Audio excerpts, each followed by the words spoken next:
Hello everyone. Welcome to Mr. Midnight True Crime Stories. I am here to help you today. I know you use this video to fall asleep. So before that, like the video and subscribe to the channel. Also, where are you from and what time are you watching? Now get comfortable and relax. There are moments in life when everything seems normal. The sun rises, coffee brews, children laugh in the backyard. Neighbors wave from their driveways. Christmas lights blink in rhythm with the season. But beneath these ordinary surfaces, something darker can grow, something most people never see until it's far too late. Violence doesn't always announce itself with warning signs painted in neon. Sometimes it wears a smile. Sometimes it sits across from you at the dinner table. Sometimes it's the person you've trusted for years, the one who knows your routines, your vulnerabilities, your fears. This is a collection of 5 stories that share a common thread. They span different years, different cities, different circumstances. But each one reveals how betrayal can fester in the most unexpected places. How obsession can wear the mask of love. How rage can simmer quietly behind closed doors until it explodes into something irreversible. These are not stories designed to sensationalize tragedy. They are accounts of real people whose lives were upended by violence that came from within their own circles. Some found justice quickly. Others waited years. And in each case, the question remains the same. Could it have been prevented? The first story begins in Northern California, in a quiet suburb called Ashford Hills. The year is 2009, and Christmas Eve is just hours away. Families are gathering. Presents are wrapped. The smell of roasted turkey and cinnamon fills the air. But in one home, something catastrophic is about to unfold. The man responsible is someone who, on paper, seems like the last person anyone would suspect. Educated, articulate, successful in his career. Yet beneath that polished exterior lies a mind consumed by resentment, humiliation, and a terrifying need for control. Daniel Crossley was born in 1971 in a small town outside of Sacramento. His childhood was unremarkable in most ways. Middle-class family. 2 parents who worked steady jobs. A younger sister he rarely spoke about in later years. Teachers remembered him as exceptionally bright. The kind of student who absorbed information quickly and spoke with a confidence that sometimes bordered on arrogance. He excelled in mathematics and science, earning a full scholarship to a prestigious university where he studied aerospace engineering. By his mid-20s, Daniel had secured a position at a defense contractor, working on software systems for satellite communications. Colleagues described him as competent but difficult. He didn't take criticism well. He argued with supervisors. He seemed to believe that his intelligence entitled him to deference, and when that deference wasn't given, he withdrew into cold silence. Daniel's first serious relationship began in 1996. Her name was Jessica Tran, a graphic designer he met at a technology conference. They moved in together within 6 months. Jessica later told investigators that the early days felt like a whirlwind. Daniel was charming, attentive, generous with gifts. But soon, cracks appeared. He controlled their finances, insisting that he manage everything because he understood money better. He criticized her career choices, subtly suggesting that her work wasn't as important as his. When Jessica became pregnant in 1998, Daniel's behavior shifted again. He became distant, resentful. He complained about the cost of raising a child. He made comments about how the pregnancy had ruined Jessica's body. When their son was born, Daniel was absent more than he was present. He worked long hours, claiming the job demanded it. But Jessica noticed he seemed to find time for other things, nights out with coworkers, weekend trips he took alone. By 2000, Jessica had reached her breaking point. She confronted Daniel about his emotional withdrawal, his refusal to engage with their son, his constant criticism. The argument escalated quickly. Daniel didn't yell. He didn't throw things. Instead, he looked at her with what she later described as complete indifference and said, "If you're this unhappy, then leave." Jessica packed her things that night. She took their son and moved in with her parents. Daniel didn't fight for custody. He didn't ask to see the child. He simply vanished from their lives, leaving behind only the legal obligation of child support, which he paid irregularly and always with resentment. For the next several years, Daniel moved from job to job. His resume was impressive, but his employment history told a different story. He was terminated from one position after colleagues reported his hostile behavior during team meetings. He left another voluntarily after a formal complaint was filed about inappropriate comments he made to a female intern. By 2005, Daniel had relocated to Ashford Hills, a suburb north of San Francisco, where he found work at a smaller tech firm. The pay was less than what he'd earned before, and the work was less prestigious, but it was stable. He rented a modest apartment and seemed, for a while, to settle into a quieter existence. That same year, Daniel met Marina Delgado at a community event. Marina was a teacher, warm and optimistic, recently divorced with 2 daughters from her previous marriage. She found Daniel intriguing. He spoke about philosophy, about technology, about the future with a kind of intensity that made him seem passionate and thoughtful.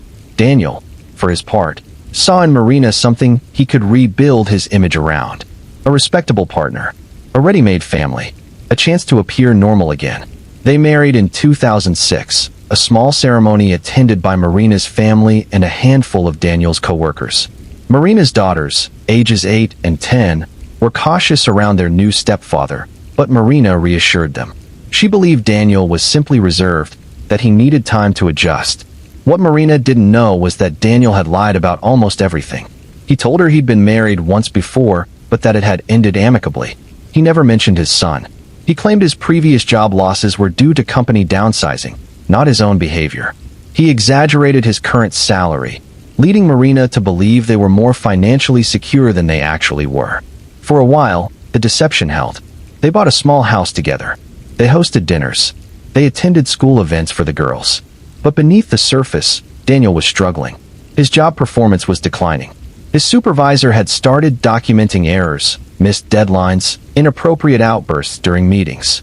Daniel knew he was on thin ice, and the knowledge made him volatile. At home, Marina began noticing changes.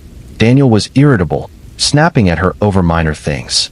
He criticized the way she disciplined her daughters, insisting his methods were superior despite having no real relationship with them. He started making unilateral financial decisions, moving money between accounts without telling her. When Marina questioned him, he accused her of being controlling, of not trusting him.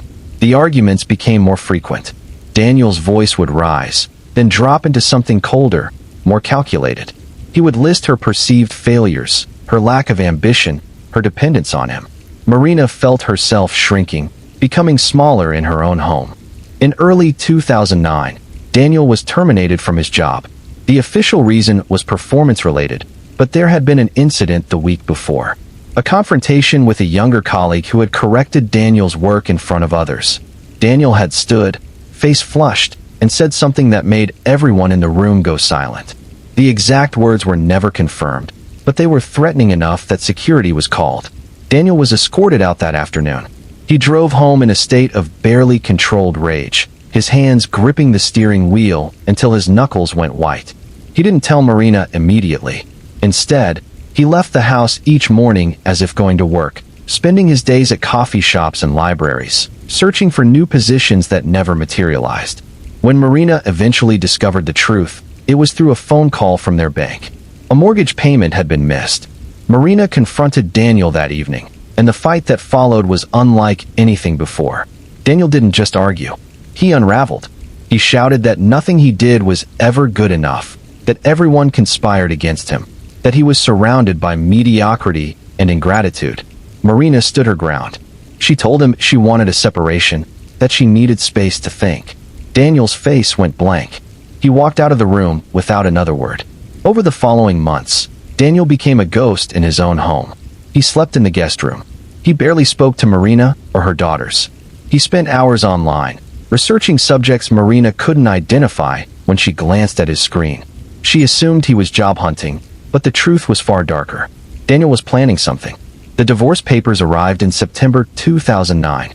Marina had consulted with an attorney and decided she couldn't continue living in the toxic environment their marriage had become. She wanted the house, primary custody considerations for her daughters, even though they weren't Daniel's biological children, and a clean separation of assets. Daniel received the papers at the house one afternoon while Marina was at work. He sat at the kitchen table, reading through each page with methodical precision. His hands didn't shake. His breathing remained steady. But something inside him shifted irrevocably in that moment. To Daniel, The divorce wasn't just the end of a marriage. It was another in a long series of rejections, humiliations, failures that he believed were never his fault. Jessica had left him. Employers had dismissed him. Colleagues had undermined him. And now Marina was abandoning him too, taking with her the last remnants of the life he'd constructed. In Daniel's mind, he'd given these people everything, his intelligence, his time, his presence, and they had repaid him with betrayal. The narrative he built for himself was one of victimhood, but beneath that narrative was something far more dangerous, a belief that he was entitled to punish those who had wronged him. Daniel hired an attorney but showed little interest in negotiating. He attended mediation sessions with a blank expression, agreeing to terms that his own lawyer advised against. Marina found this unsettling. She'd expected him to fight, to argue, to make the process difficult. Instead, he seemed almost cooperative, which made her more nervous than his anger ever had. She mentioned her concerns to a friend, saying that Daniel's calmness felt wrong, like the quiet before a storm. Her friend suggested she was overthinking it, that maybe Daniel had simply accepted reality. Marina wanted to believe that. She desperately wanted to believe that this would end peacefully. But Daniel wasn't accepting anything. He was planning.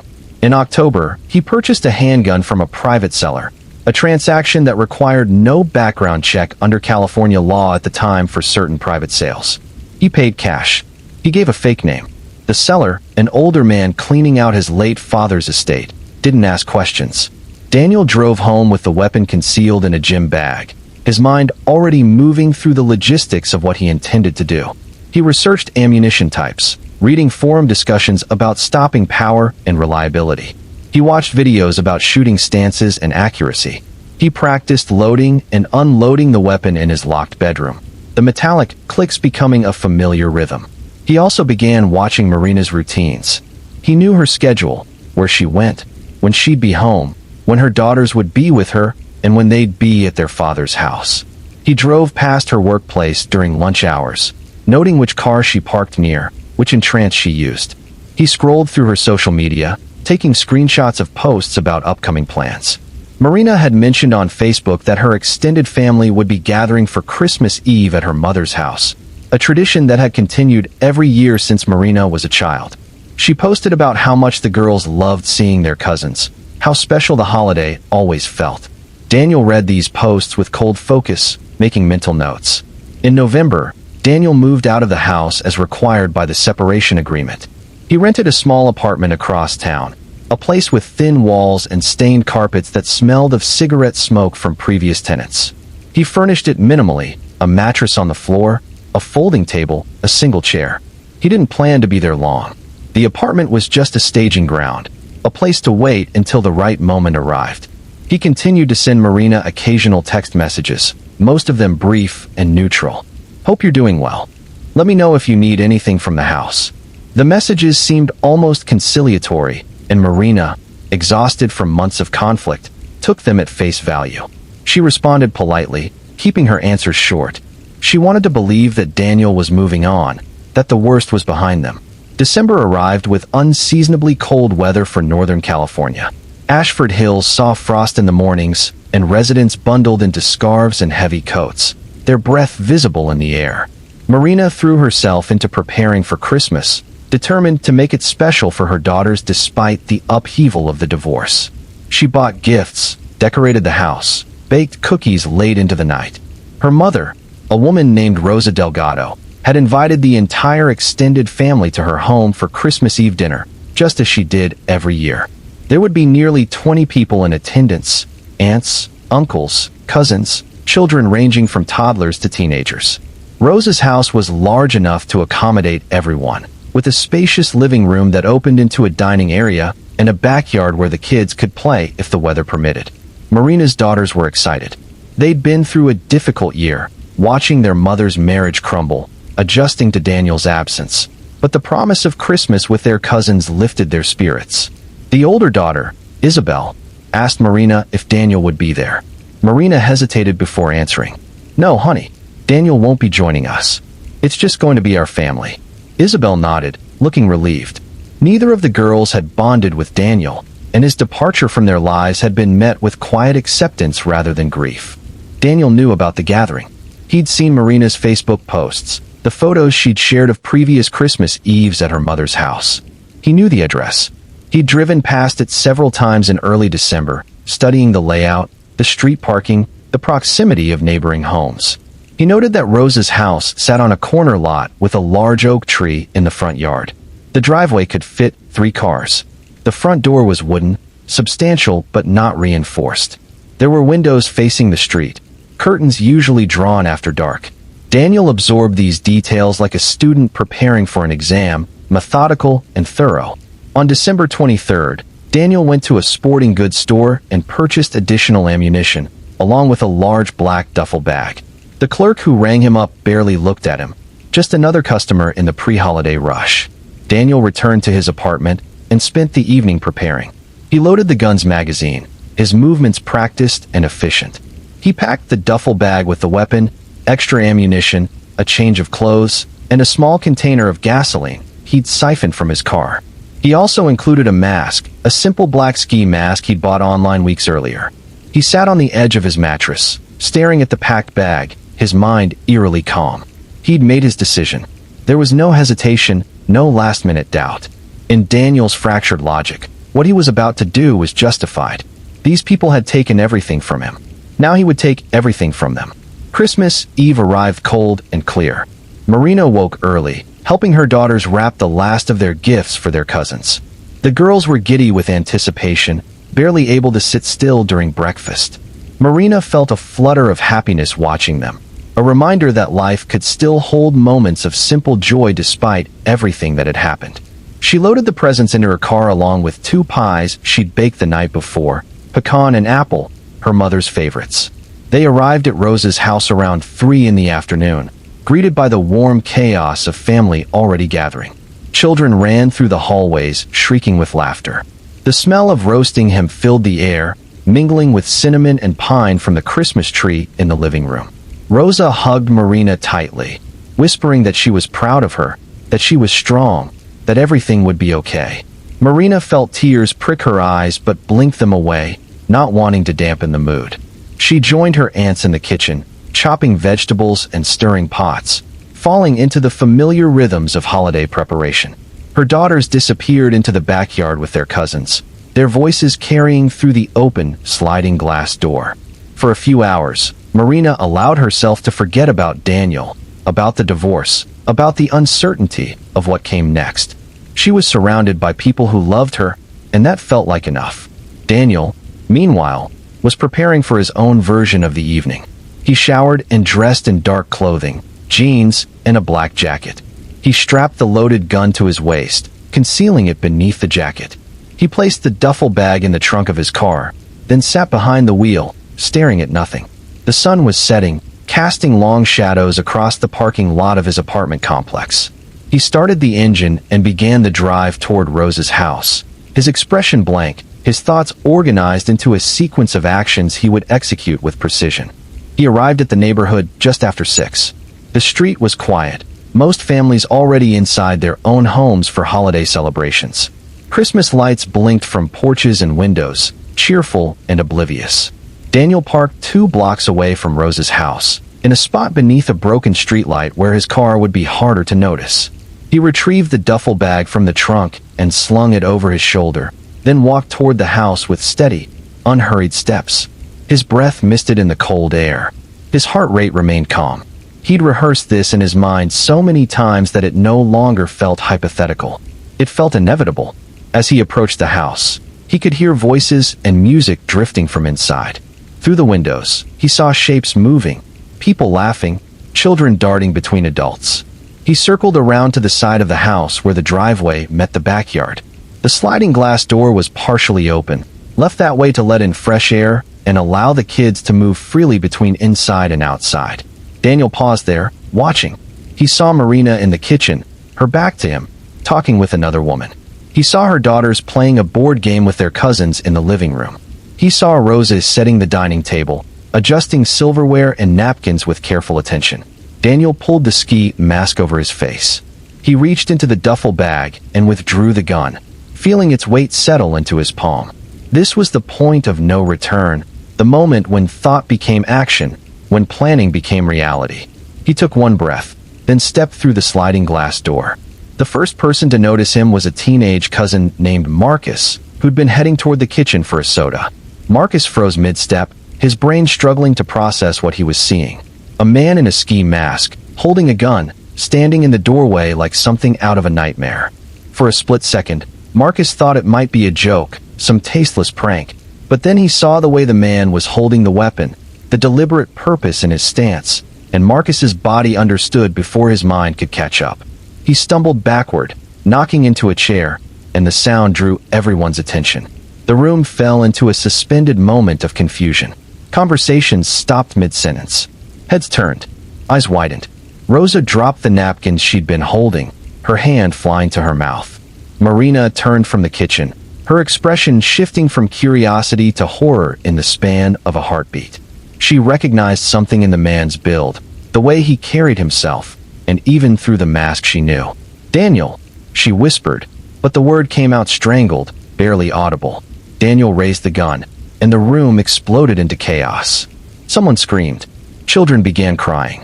Adults moved instinctively, some diving toward the kids to shield them, others scrambling for cover behind furniture. Daniel fired the first shot into the ceiling, the sound deafening in the enclosed space, a thunderclap that seemed to stop time. Plaster dust rained down. The smell of gunpowder filled the air, acrid and chemical. "Nobody move," Daniel said, his voice eerily calm, muffled slightly by the mask. "Nobody leaves." Marina's sister, a woman named Teresa, was closest to the sliding door. She made a desperate break for it, grabbing her young son's hand and trying to pull him outside. Daniel swung the gun toward her and fired.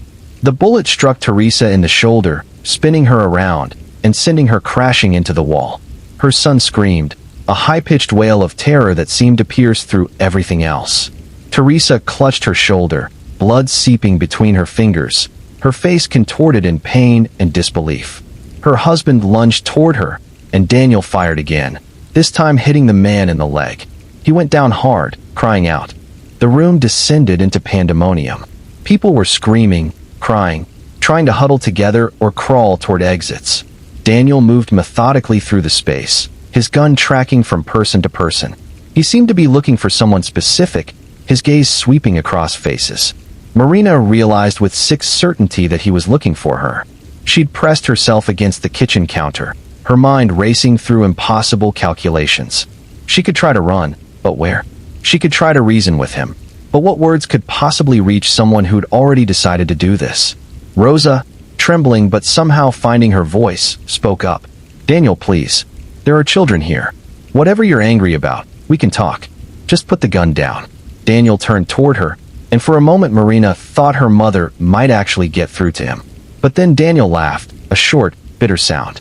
"Talk? Like you all talked about me behind my back? Like you all decided I wasn't good enough for your precious Marina?" Rosa shook her head, tears streaming down her face. We just wanted her to be happy. Please, Daniel, please don't do this." Daniel ignored her and focused on Marina. "There you are," he said, moving toward the kitchen.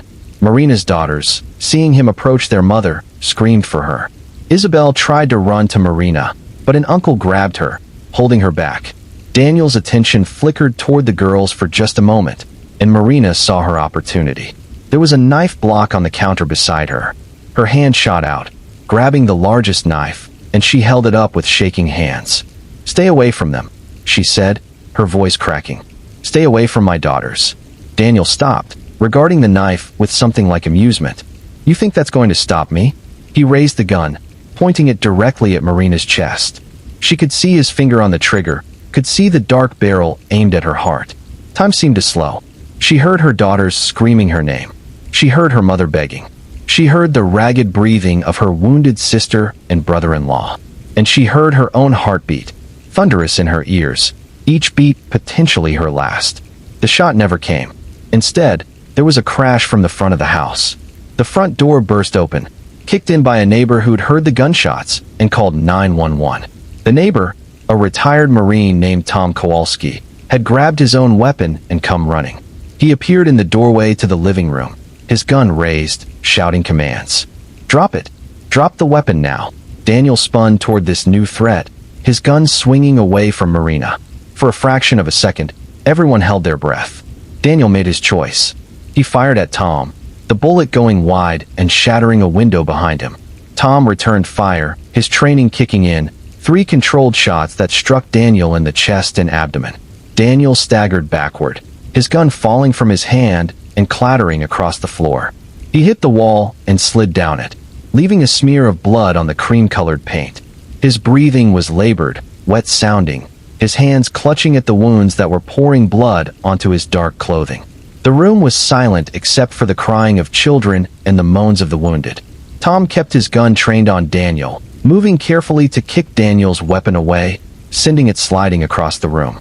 Marina collapsed against the counter, the knife falling from her hands as her legs gave out. She sank to the floor, her whole body shaking, her mind unable to process what had just happened. Her daughters broke free from their uncle and ran to her, throwing their arms around her, all 3 of them sobbing. Rosa rushed to Teresa, pressing dish towels against her daughter's bleeding shoulder, whispering prayers in Spanish. Other family members attended to Teresa's husband, trying to slow the bleeding from his leg wound. Someone had the presence of mind to call 911 again, shouting into the phone that they needed ambulances, multiple ambulances, that people had been shot. In the distance, sirens were already wailing, growing louder, neighbors having called in reports of gunfire. Daniel lay against the wall, his breathing growing shallower. The ski mask had been knocked askew, revealing part of his face. His eyes were open, staring at the ceiling, but they seemed unfocused, distant. Blood pooled beneath him, dark and spreading. Tom kept his position, gun still aimed, not taking any chances. He called out to Daniel, "Stay down. Help is coming. Just stay down." But Daniel didn't respond. His chest rose and fell in irregular intervals, each breath more labored than the last. The first police officers arrived within minutes, flooding through the broken front door with weapons drawn, shouting commands. They secured the scene, handcuffing Daniel even in his weakened state, checking on the wounded, separating witnesses for statements. Paramedics rushed in behind them, their voices calm and professional as they triaged the injured. Teresa and her husband were loaded onto stretchers first, their wounds serious but survivable. The paramedics worked on Daniel next, but their urgency was less pronounced. They could see he was dying, the chest wounds too severe, too much blood loss. They did what they could, starting IVs, applying pressure, but their eyes told the story. Daniel was loaded into an ambulance and rushed to the nearest trauma center. He died 17 minutes later, never regaining consciousness, never speaking another word. The 3 rounds Tom had fired had torn through vital organs, and there was simply too much damage. The doctors pronounced him dead at 7:42 on Christmas Eve, surrounded by strangers in a sterile emergency room, alone in the most complete sense of the word. Back at Rosa's house, the scene was controlled chaos. Police photographers documented everything: the bullet holes in the walls, the blood on the floors, the overturned furniture and scattered presents. Detectives interviewed family members one by one, taking statements while social workers attended to the traumatized children. Marina sat wrapped in a blanket that a paramedic had given her, her daughters pressed against her sides, none of them able to stop shaking. An officer asked her gentle questions about her relationship with Daniel, about the divorce, about whether she'd seen any warning signs. Marina answered in a monotone, her voice hollow. "I knew he was angry," she said. "I knew he blamed me. But I never imagined he would do something like this." The detective nodded sympathetically, making notes. "Did he ever threaten you directly? Make any statements about hurting you or your family?" Marina thought back through the months of arguments, the cold silences, the bitter emails exchanged through their lawyers. "He said once that I would regret leaving him," she said slowly. "But I thought he meant financially, that he'd make the divorce difficult. I didn't think he meant." She couldn't finish the sentence. She didn't need to. Tom Kowalski was being interviewed separately, his own hands still shaking from adrenaline. He'd served 2 tours in Iraq, seen combat, but this had been different. This was his quiet suburban neighborhood, a holiday gathering, children present. He'd acted on instinct, muscle memory from training that had never fully left him. "I heard the shots," he told the detective. "I grabbed my weapon and I went to help. I identified myself, gave him a chance to surrender. He fired at me, so I fired back. That's all there is to it. The detective assured him that his actions likely saved lives, that he'd be cleared of any wrongdoing. But Tom didn't seem to hear the words. He kept seeing Daniel's gun swinging toward him, kept feeling the recoil of his own weapon, kept wondering if there was something else he could have done. The wounded were stable at the hospital. Teresa would need surgery to repair damage to her shoulder, but she'd recover. Her husband's leg wound had miraculously missed major arteries, and doctors expected a full recovery with physical therapy. The psychological wounds, however, would take much longer to heal. The children who'd witnessed the attack would need counseling, years of it probably. The adults who'd been present would relive those moments in nightmares and flashbacks. The family's sense of safety, their ability to gather without fear, had been shattered in a way that felt irreparable. In the days following the attack, investigators worked to piece together Daniel's final weeks. They obtained search warrants for his apartment and found a scene that painted a disturbing picture of his mental state. The walls were covered with printouts of Marina's Facebook posts, some with angry notes scrawled in the margins. There were diagrams of Rose's house, sketches showing entry points and lines of sight. His computer search history revealed months of research into firearms, ammunition ballistics, and disturbingly, tactics used in mass shootings. He'd watched videos of surveillance footage from other attacks, seemingly studying them for technique. He'd visited forums where angry men vented about divorce, about women who'd wronged them, about a world they felt had conspired against them. Detectives found a notebook filled with Daniel's handwriting, pages and pages of rambling grievances. He wrote about Jessica, his first partner, calling her a traitor who'd stolen his son and poisoned the child against him. He wrote about former employers, accusing them of discrimination and jealousy. He wrote about Marina's family, describing them as parasites who'd never respected him, who'd looked down on him from the beginning. The writing grew increasingly erratic toward the end, the handwriting itself deteriorating into something barely legible. On the final page, dated December 23rd, he'd written a single sentence. They'll finally understand what they've done. There was no formal suicide note, no explanation that would satisfy the need for understanding. Daniel had planned to die that night. That much was clear. Whether he'd intended to be killed by police or to take his own life after the attack remained uncertain, but he'd packed the container of gasoline in his duffel bag, suggesting he might have planned to set fire to the house with everyone inside. The investigators who reviewed the evidence felt sick thinking about what could have happened if Tom Kowalski hadn't intervened when he did. The media descended on Ashford Hills with predictable intensity. News vans lined the streets around Rose's house. Reporters interviewed neighbors who described Daniel as quiet, strange, a man who kept to himself. They dug into his employment history, interviewing former colleagues who spoke carefully about his difficulties working with others, his tendency to perceive slights where none existed. They found Jessica and her son, now a young man of 11, living quietly in another state. Jessica declined most interview requests, but she did release a brief statement through an attorney. "My heart breaks for the Delgado family. Daniel was troubled in ways I couldn't help him with years ago. I'm grateful that more people weren't killed, and I hope the survivors can find peace." Marina and her family refused all media requests. They were trying to process their trauma privately, surrounded by therapists and victim advocates who worked with them daily. Marina blamed herself relentlessly, even though everyone told her she couldn't have known, couldn't have predicted this. "I should have seen it," she said to her therapist during one session, her eyes red from crying. "I lived with him. I knew he was angry. Why didn't I see that he was capable of this?" The therapist, a woman who'd worked with domestic violence survivors for 20 years, chose her words carefully. "You saw a man who was angry and bitter, but anger doesn't always lead to violence. Most angry people don't commit murder. You're not responsible for his choices." But the guilt persisted. Marina couldn't shake the feeling that she'd brought this danger into her family's life, that her decision to marry Daniel, to bring him into their circle, had nearly destroyed everyone she loved. Her daughters had nightmares every night, waking up screaming. Isabel refused to sleep in her own room, terrified of being alone. The younger daughter stopped speaking for 3 days after the attack, communicating only through nods and head shakes. Child psychologists worked with them gently, using play therapy and art to help them process what they'd witnessed. Rose's house remained empty for weeks. No one could bear to go back inside. The blood had been professionally cleaned, the bullet holes repaired, but the space itself felt haunted. Rosa eventually decided to sell it, unable to imagine ever hosting another family gathering there. The new owners got it for well below market value, and even they had the interior completely renovated before moving in, tearing out walls and replacing floors, trying to erase the history that had soaked into the structure. The funerals came next, though there was only Daniel's to arrange, and no one from Marina's family attended.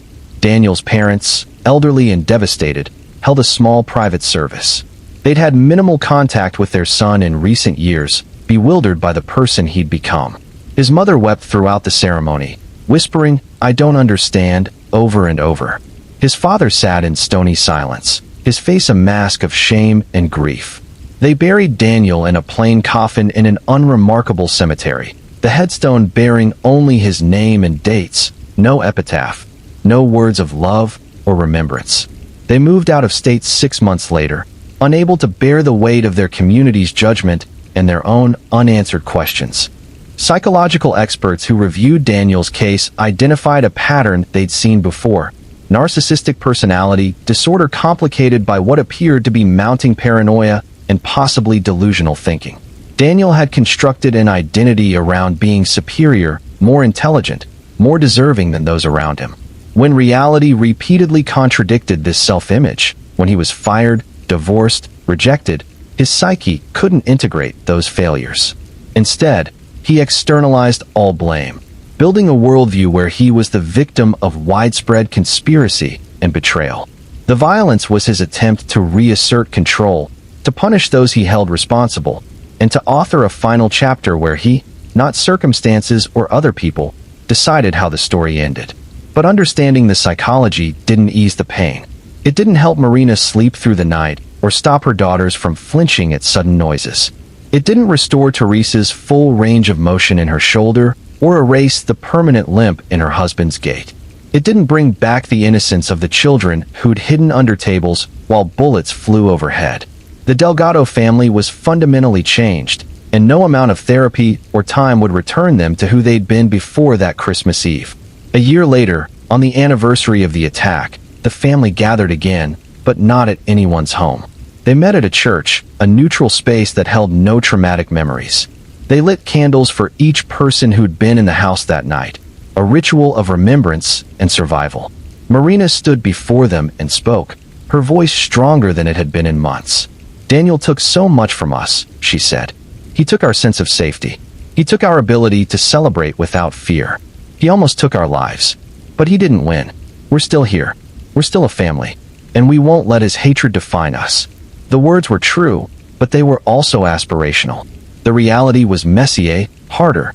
Some family relationships had frayed under the stress of shared trauma. Some members dealt with their pain through withdrawal, becoming distant and unavailable. Others clung too tightly, unable to let loved ones out of sight. The children who'd been present struggled in school, their concentration shattered, their trust in adults' safety demolished. But they were surviving, and survival, in the aftermath of such violence, was itself a form of victory. Tom Kowalski, the neighbor who'd intervened, struggled with his own aftermath. He was hailed as a hero in the community, but he didn't feel heroic. He felt haunted by the necessity of what he'd done, by the fact that he'd had to kill someone on Christmas Eve, regardless of how justified it was. He attended therapy, processed his feelings with a counselor who specialized in traumatic stress, and eventually found some measure of peace. He became an advocate for responsible gun ownership and for intervention training, teaching others how to respond to active shooter situations. It was his way of making meaning from tragedy, of ensuring that his actions that night could serve a purpose beyond that single moment. The broader community of Ashford Hills grappled with questions about what they'd missed, whether there were warning signs that should have prompted action. Neighbors remembered Daniel as odd, but not threatening. Coworkers had found him difficult, but not dangerous. Even Marina, who'd lived with him, had feared his anger, but not his potential for mass violence. The uncomfortable truth was that Daniel had been skilled at concealing the full depth of his rage until the moment he chose to unleash it. There had been red flags, his history of job losses, his pattern of failed relationships, his inability to accept responsibility, but these things alone didn't predict murder. Millions of people struggle with anger and resentment without ever harming anyone. The challenge, the impossible challenge, was identifying which angry person would cross the line from thought to action. In the end, Daniel's case became a study in how violence incubates in isolation, how grievances can ferment into hatred when left unaddressed, how a sense of victimhood can justify the unjustifiable in a distorted mind.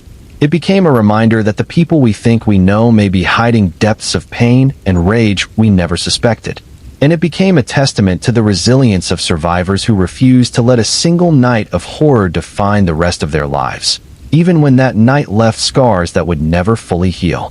The story of what happened at Rosa Delgado's house on Christmas Eve 2009 spread beyond Ashford Hills, becoming one of those cautionary tales that people reference when discussing domestic violence, divorce-related homicides, and family annihilators.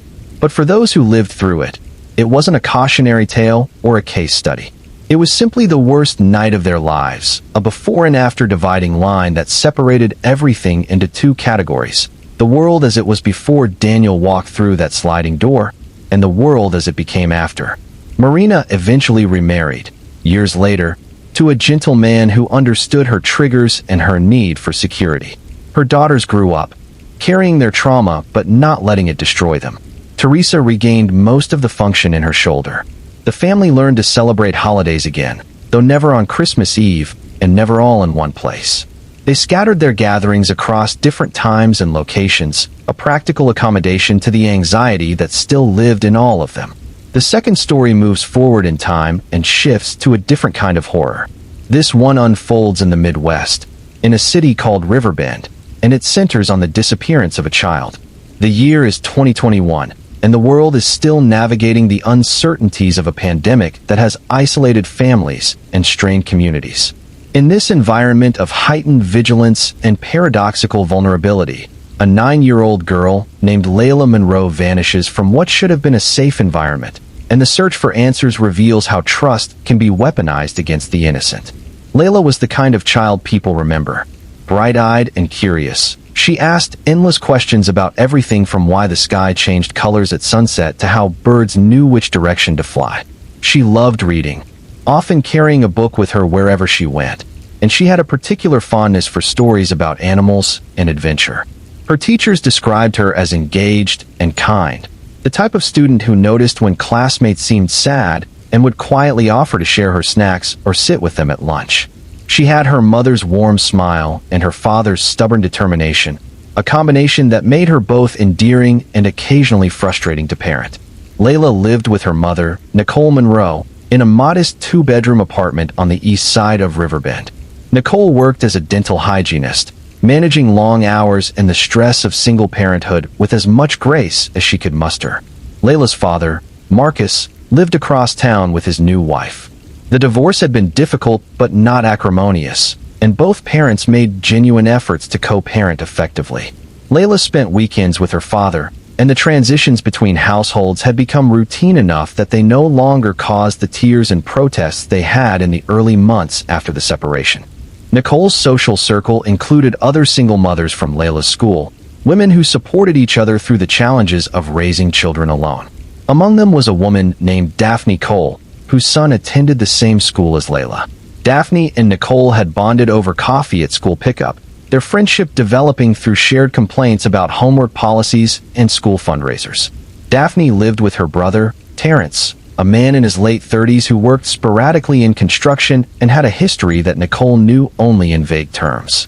Daphne had mentioned once that Terrence had gotten into some trouble years ago but had turned his life around. Nicole hadn't pressed for details, respecting the privacy everyone deserved about their family's difficulties. On the evening of March 12, 2021, Nicole faced a problem. She'd been called in for an emergency shift at the dental office, a patient with a severe abscess that needed immediate attention. Marcus was out of town for work and unavailable to take Layla. Nicole's own mother lived 4 hours away. She scrolled through her mental list of babysitters, but it was Friday night, and most were already committed. In desperation, she called Daphne, explaining the situation and asking if Layla could possibly stay at her apartment for a few hours until Nicole got home from work. Daphne readily agreed. "Of course," she said warmly. "The kids can have a sleepover. Layla's always welcome here.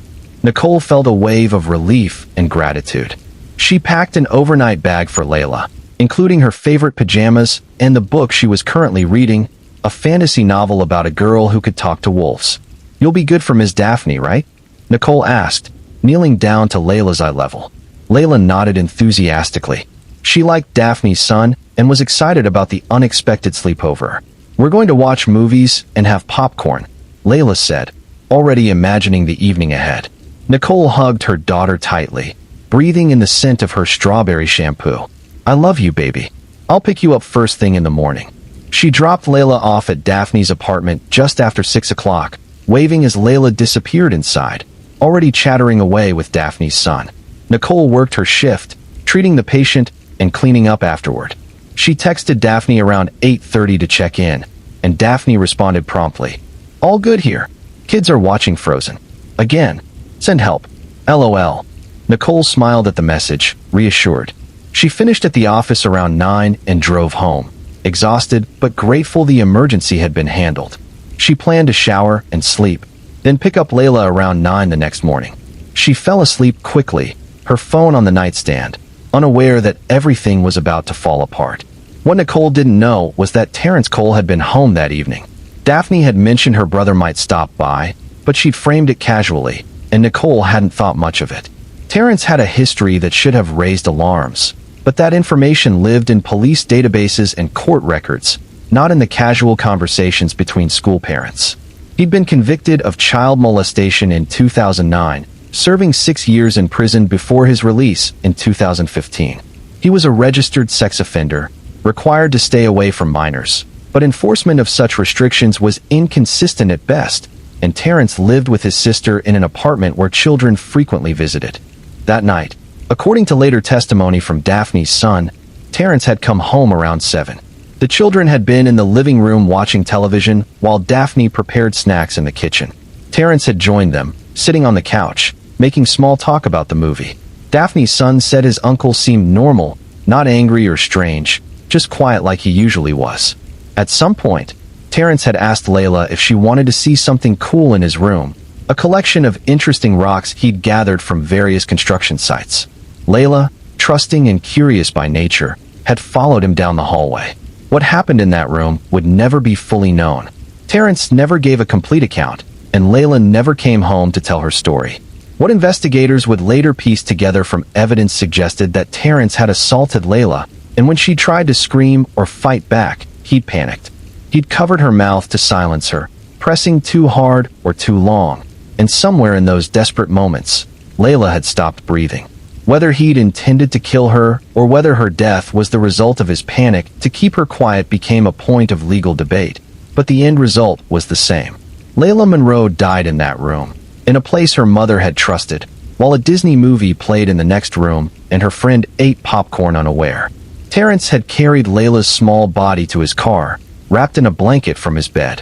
He'd told Daphne he was going out for cigarettes, a common enough occurrence that she didn't question it. He drove into the rural areas outside Riverbend, areas he knew from construction jobs, places where development hadn't yet reached and the land stretched empty under the dark sky. He found a spot near an abandoned farm, hidden by overgrown vegetation and far from any roads or houses. He buried Layla in a shallow grave, using a shovel he kept in his trunk for work. Then he drove home, his hands shaking, his mind racing through scenarios and lies. When he returned to the apartment, Daphne asked where Layla was. Terrence, his voice steady despite the adrenaline coursing through him, said that Layla had gotten a call from her mother asking him to drop her off at home because Nicole had finished work early. He said he'd driven Layla back to her apartment and watched her go inside safely. It was a lie that should have fallen apart immediately, but in the confusion and chaos of what came next, it gained just enough traction to complicate everything. Nicole woke Saturday morning and drove to Daphne's apartment as planned. When Daphne answered the door and said that Terrence had already taken Layla home the night before, Nicole felt her stomach drop. "What? When? I never called. I was going to pick her up this morning."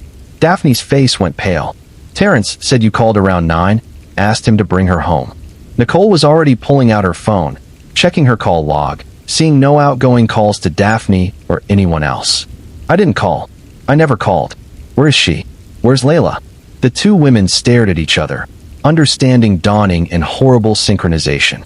Daphne called for Terrence, her voice rising into panic. He emerged from his room, and Nicole immediately demanded answers. Where's my daughter? Daphne said you took her home, but I was home all night. She never came home. Where is she? Terrence maintained his story, insisting he'd driven Layla to her apartment building, watched her go inside. Maybe she went to a friend's place, he suggested, his voice carefully concerned. Maybe she got confused about where she was supposed to go. Nicole was already calling the police, her hands shaking so badly she could barely dial. When the dispatcher answered, Nicole could barely get the words out. My daughter is missing. She was supposed to be at a friend's house, but she's gone. I don't know where she is. The dispatcher asked for details, for descriptions, for timelines. Nicole provided everything through tears, her mind fragmenting into terrible possibilities. Officers were dispatched immediately, arriving at Daphne's apartment within 15 minutes. The initial questioning revealed the discrepancy in Terrence's story almost immediately. Nicole's phone records showed no calls to Daphne or Terrence. The apartment building's security footage, grainy but functional, showed no sign of Layla returning the previous night. Terrence's story began to unravel, but he clung to it stubbornly, suggesting maybe he'd dropped her at the wrong building. Maybe he'd been confused. The officers, experienced enough to recognize deception, focused their attention on him with increasing intensity. Within hours, Terrence Cole became the primary person of interest in Layla's disappearance. Officers ran his background and discovered his sex offender status, a revelation that sent Nicole into a spiral of anguish and rage. You let my daughter stay here with him? She screamed at Daphne, who was crying and shaking her head. I didn't know. I swear I didn't know she'd be around him. He was supposed to be out that night. I thought he was working. But the explanations felt hollow against the magnitude of what had happened. Nicole collapsed against the wall, her legs giving out, her mind unable to process the nightmare unfolding around her. Police obtained a warrant to search Terrence's room and vehicle. They found the blanket missing from his bed, a detail Daphne confirmed when asked about his bedding. They found dirt in the trunk of his car, fresh soil that didn't match the construction sites where he claimed to have been working. They found traces of blood on the carpet in his bedroom, small spots that had been hastily wiped but not thoroughly cleaned. The blood would later be confirmed as Layla's through DNA testing, but in those early hours, it was enough to justify taking Terrence into custody for questioning. At the police station, Terrence was read his rights and placed in an interrogation room. Detectives worked in shifts, approaching him from different angles, building rapport and then applying pressure. Terrence maintained his innocence for hours, sticking to his story about dropping Layla off at home. But as evidence mounted, as detectives confronted him with the inconsistencies and the physical proof, cracks began to show. He changed small details, claiming he might have been mistaken about the exact address, suggesting perhaps Layla had run away from him on the drive. The detectives pressed harder. Terrence, we know something happened. We have blood. We have forensics. Help us understand. Was it an accident? Did something go wrong? Terrence's attorney, a public defender assigned to his case, advised him to stop talking. Terrence followed that advice, going silent and refusing to answer any further questions. He was formally arrested and charged with kidnapping and suspicion of murder, though without a body. The murder charge would be difficult to prove. The legal machinery ground into motion, but for Nicole and her family, the waiting was excruciating. Layla was still out there somewhere, and every hour that passed diminished the hope of finding her alive. The community mobilized with remarkable speed. Within 24 hours of Layla's disappearance being reported, hundreds of volunteers gathered to search. They combed through parks, wooded areas, drainage ditches, abandoned buildings, anywhere a child might be hidden or discarded. Nicole walked with them, her eyes scanning every shadow, her voice hoarse from calling her daughter's name. Marcus flew back immediately, and despite their divorce, he and Nicole clung to each other in shared agony. Television stations ran Layla's picture continuously. Social media exploded with shares and speculation. Tips poured into the police hotline, each one investigated, most leading nowhere. Daphne Cole was destroyed by guilt and grief. She gave multiple interviews to police, cooperating fully, desperate to help find Layla. Her son, traumatized by the realization of what his uncle might have done, was placed in therapy and interviewed gently by specialists trained in talking to child witnesses. He confirmed that Layla had followed Terrence to his room, that he hadn't seen her again after that his uncle had left the apartment alone later that evening. The timeline fit with Terrence's opportunity to dispose of Layla's body, but it didn't reveal where she was. Investigators focused on Terrence's known locations, places he frequented, areas where he'd worked. They brought in cadaver dogs and searched systematically, working outward from the apartment in expanding circles. Days became weeks. The initial media frenzy began to fade, though Nicole kept Layla's case in the public eye through press conferences and social media appeals. She spoke directly to whoever had taken her daughter, begging for information, for mercy, for just the chance to bring Layla home and lay her to rest with dignity. Terrence remained in jail, held without bail due to the severity of the charges and his prior record. His attorney argued that the case was circumstantial, that blood in a bedroom wasn't proof of murder, that the state couldn't even prove Layla was dead without a body. It was a legally sound argument, and it terrified Nicole to think that Terrence might eventually be released if they couldn't find Layla or build a stronger case. The prosecutors worked tirelessly, building their circumstantial case piece by piece, interviewing every person who'd interacted with Terrence in the weeks before Layla's disappearance, tracking his movements through cell phone records and surveillance footage. 3 months after Layla vanished, a breakthrough came from an unexpected source. A farmer named Dale Hutchins was clearing land on his property, preparing to plant a new crop. His tractor hit something that shouldn't have been there, a soft spot in the ground that gave way under the weight of the machine. Dale climbed down to investigate and saw fabric, a pink and purple pattern that looked distinctly out of place in the brown earth. His stomach turned. He'd been following Layla's case like everyone else in Riverbend, and he immediately recognized what he might have found. Dale called 911, his voice shaking as he reported the discovery. Police and forensic teams descended on the property within the hour. They carefully excavated the area, and as feared, they uncovered human remains, small and fragile, wrapped in a blanket that matched the description of the one missing from Terrence's bed. The remains were transported to the medical examiner's office, where Dr. Patricia Chun conducted the examination with painstaking care. Decomposition had progressed significantly, but dental records confirmed what everyone already knew in their hearts. The remains were Layla Monroe. The medical examiner determined the cause of death was asphyxiation, though the exact mechanism, whether smothering or strangulation, was difficult to determine given the state of decomposition. There was evidence of trauma that suggested sexual assault, confirmation of the horror that Nicole had feared from the moment she learned about Terrence's history. Dr. Chun documented everything with clinical precision, knowing this evidence would be crucial in court, but she went home that night and cried for hours, unable to shake the image of the small body on her examination table. Nicole was notified by victim advocates who'd been assigned to her case.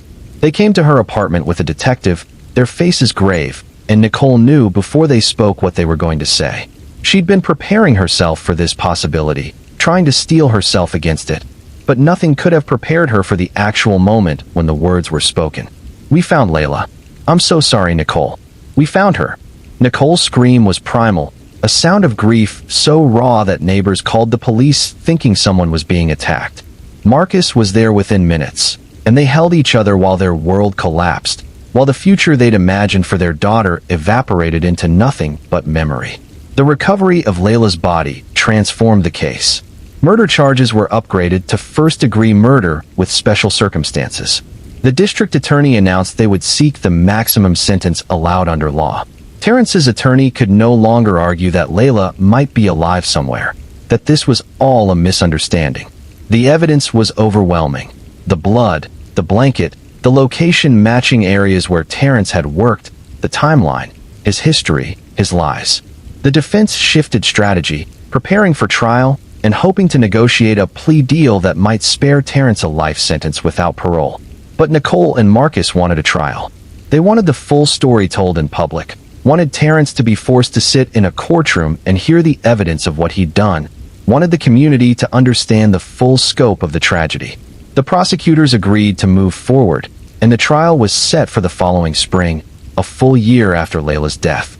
The trial, when it finally began, was emotionally devastating for everyone involved. The prosecution presented their case methodically, the timeline of Layla's last hours, the physical evidence from Terrence's room and car, the testimony of the medical examiner, the statements from Daphne's son about seeing Layla follow Terrence down the hallway. Nicole testified about dropping her daughter off, about trusting that Layla would be safe, about the phone call that shattered her world. She spoke directly to the jury, her voice breaking. "I trusted that my daughter would be protected. I trusted that the people I knew would keep her safe. Terrence Cole destroyed that trust, and he took my baby from me. Nothing will bring her back, but he needs to be held accountable for every single thing he did to her." Marcus testified about the daughter he'd lost, about her curiosity and kindness, about the future that had been stolen from her. He described learning of her death while he was across the country, the agonizing flight home, the impossibility of accepting that he'd never see her again. Layla was going to do amazing things, he said, tears streaming down his face. She was smart and brave and full of life. And now all we have are memories and what-ifs. The defense presented a weak case, constrained by the overwhelming evidence. They suggested that while Terrence had been inappropriate, the death might have been accidental, that he'd panicked rather than planned. They portrayed him as a man with problems who'd made terrible mistakes but hadn't intended to kill anyone. The jury didn't buy it. After 3 weeks of testimony and only 4 hours of deliberation, they returned a verdict of guilty on all charges: first-degree murder, kidnapping, and aggravated sexual assault of a child. The sentencing hearing was held 2 weeks later. Nicole and Marcus both gave victim impact statements, as did Nicole's mother and several of Layla's teachers. They spoke about the hole in their lives, about the grief that consumed them, about the anger that would never fully dissipate. The judge, a woman named Sandra Pacheco who'd presided over many difficult cases in her career, seemed visibly affected. When it was her turn to speak, Judge Pacheco addressed Terrence directly. "You were a predator who exploited trust and innocence. You took a child's life in the most heinous way imaginable. The law provides for certain punishments, and I intend to impose the maximum allowed." Terrence was sentenced to life in prison without the possibility of parole, plus consecutive sentences for the additional charges. He would die in prison, and there was a grim satisfaction in that certainty for Nicole and Marcus. As Terrence was led out of the courtroom in shackles, he glanced back at Nicole. She met his eyes, refusing to look away, refusing to give him the satisfaction of seeing her break. He turned away first. In the aftermath of the trial, Nicole struggled to rebuild a life that felt fundamentally broken. She attended a support group for parents who'd lost children to violence, sitting in a circle with people who understood grief in its most acute form. They shared stories, tears, and strategies for surviving the unsurvivable. Some days Nicole could function, going to work, cooking meals, maintaining the basic routines of existence. Other days she couldn't get out of bed, crushed by the weight of Layla's absence. She kept Layla's room exactly as it had been, the fantasy novel still bookmarked on the nightstand, the stuffed animals arranged on the bed, a shrine to a life cut short. Marcus threw himself into advocacy work, channeling his grief into action. He lobbied for stronger sex offender monitoring laws, for better enforcement of restrictions on contact with children, for enhanced background check requirements for anyone working or living around minors. He testified before the state legislature, his voice steady and passionate as he told Layla's story, arguing that her death could have been prevented if the systems designed to protect children had actually functioned as intended. Some of the reforms he championed were enacted, small victories that felt both meaningful and insufficient. The case attracted national attention from true crime media, documentaries and podcasts dissecting the details of what had happened. Nicole and Marcus participated reluctantly in some of these projects, hoping that Layla's story might prevent similar tragedies. They spoke about the importance of knowing who has access to your children, about not assuming that acquaintances have been properly vetted, about trusting your instincts when something feels wrong. "I didn't ask enough questions," Nicole said during one interview, her voice heavy with regret. "I didn't know Daphne's brother lived with her. I didn't know his history. I should have asked more. I should have protected her better." The interviewer, a woman who'd covered many similar cases, responded gently. "You trusted a friend. That's not a failing. Terrence Cole is responsible for what he did, not you." But Nicole couldn't fully accept that absolution. The what-ifs haunted her constantly. What if she'd called a different babysitter? What if she'd brought Layla to the dental office with her? What if she'd asked more questions about Daphne's household? The rational part of her mind knew that Terrence was solely responsible for his actions, but the grieving mother in her would always carry the burden of feeling like she should have, somehow, done more. Daphne Cole disappeared from Riverbend shortly after the trial concluded. The guilt and community judgment had become unbearable. People who'd once been her friends now avoided her, whispered about her, blamed her for not knowing what her brother was capable of, for allowing children around him despite his history. Daphne sold her possessions, took her son, and moved to another state, trying to start over somewhere nobody knew their connection to Layla's murder. She sent Nicole a letter before she left, a rambling apology that expressed remorse and anguish but could never undo the damage. Nicole read it once and then burned it, watching the paper curl and blacken, feeling nothing. The farm where Layla had been found became a place of pilgrimage for some. People leaving flowers and stuffed animals at the location where her grave had been discovered. Dale Hutchins, the farmer who'd found her, struggled with his own trauma from the discovery. He eventually sold the property, unable to work land that had held such a terrible secret. The new owners were from out of state and unaware of the history until after the purchase was finalized.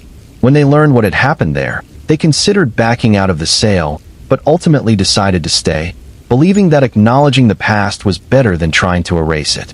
They maintained a small memorial at the site, a simple stone marker that read, Layla Monroe, loved and remembered.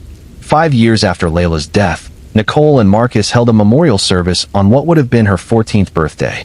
They invited family, friends, teachers, anyone whose life Layla had touched during her brief time in the world. They shared memories, looked at photos, released balloons into a cloudless sky. Nicole spoke about how she'd learned to carry her grief rather than trying to overcome it, how she'd learned that healing didn't mean forgetting, how she tried to honor Layla by living with intention and awareness. My daughter taught me so much in her 9 years, Nicole said, her voice thick with emotion. She taught me to ask questions, to be curious, to be kind. I try to live by those lessons, even though living without her is the hardest thing I've ever done. The broader lessons from Layla's case resonated beyond Riverbend. Child safety advocates used her story to push for reforms in sex offender monitoring, in background check requirements, in education about protecting children from predators.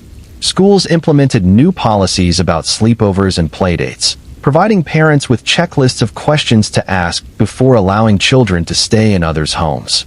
Some criticized these measures as paranoia, arguing that they fostered distrust and fear, but others saw them as necessary safeguards in a world where dangers existed in unexpected places. Terrence Cole remained in prison, housed in a facility that separated sex offenders from the general population for their own protection. He received no visitors, his family having completely severed contact with him. He filed appeals challenging various aspects of his conviction, but each was denied. He would spend the rest of his life behind bars, growing old in a 6x8 cell, his name synonymous with one of the most heinous crimes in Riverbend's history. Whether he felt remorse for what he'd done remained unknown. He never gave interviews, never made public statements, never acknowledged his guilt beyond the legal verdict that had been imposed on him. For Nicole and Marcus, life moved forward in the painful way it does after devastating loss. Nicole eventually started dating again, finding companionship with a widower who understood grief's long shadow. Marcus remarried and had another child, a daughter he and his wife named Clara. Both parents felt the complicated emotions that came with these new chapters: guilt for experiencing happiness again, fear of losing more loved ones, gratitude for second chances. They maintained a relationship with each other that was built on shared history and mutual understanding, texting on Layla's birthday and the anniversary of her death, ensuring that someone else in the world was thinking about her on those difficult days. The criminal justice system had functioned in Layla's case. The guilty party had been identified, prosecuted, and sentenced. But justice, Nicole learned, was not the same as healing. Having Terrence in prison didn't bring Layla back. It didn't fill the empty chair at the dinner table or the silent bedroom down the hall. It didn't erase the nightmares or the constant wondering about Layla's final moments. Justice was necessary but insufficient, a societal response to wrongdoing that could never fully address the personal devastation left in crime's wake. The story of Layla Monroe serves as a reminder that children are vulnerable in ways that adults sometimes fail to recognize until it's too late. It highlights the importance of knowing who has access to our children, of asking difficult questions even when they feel awkward, of trusting instincts that signal danger. It also reveals the limitations of systems designed to protect children, systems that rely on compliance and monitoring but can't prevent every tragedy. Terrence Cole was supposed to stay away from minors, but rules without enforcement are just words on paper, and by the time his violation was discovered, it was already too late. In the years since Layla's death, her case has been studied in criminal justice courses, examined in child safety seminars, discussed in parenting forums.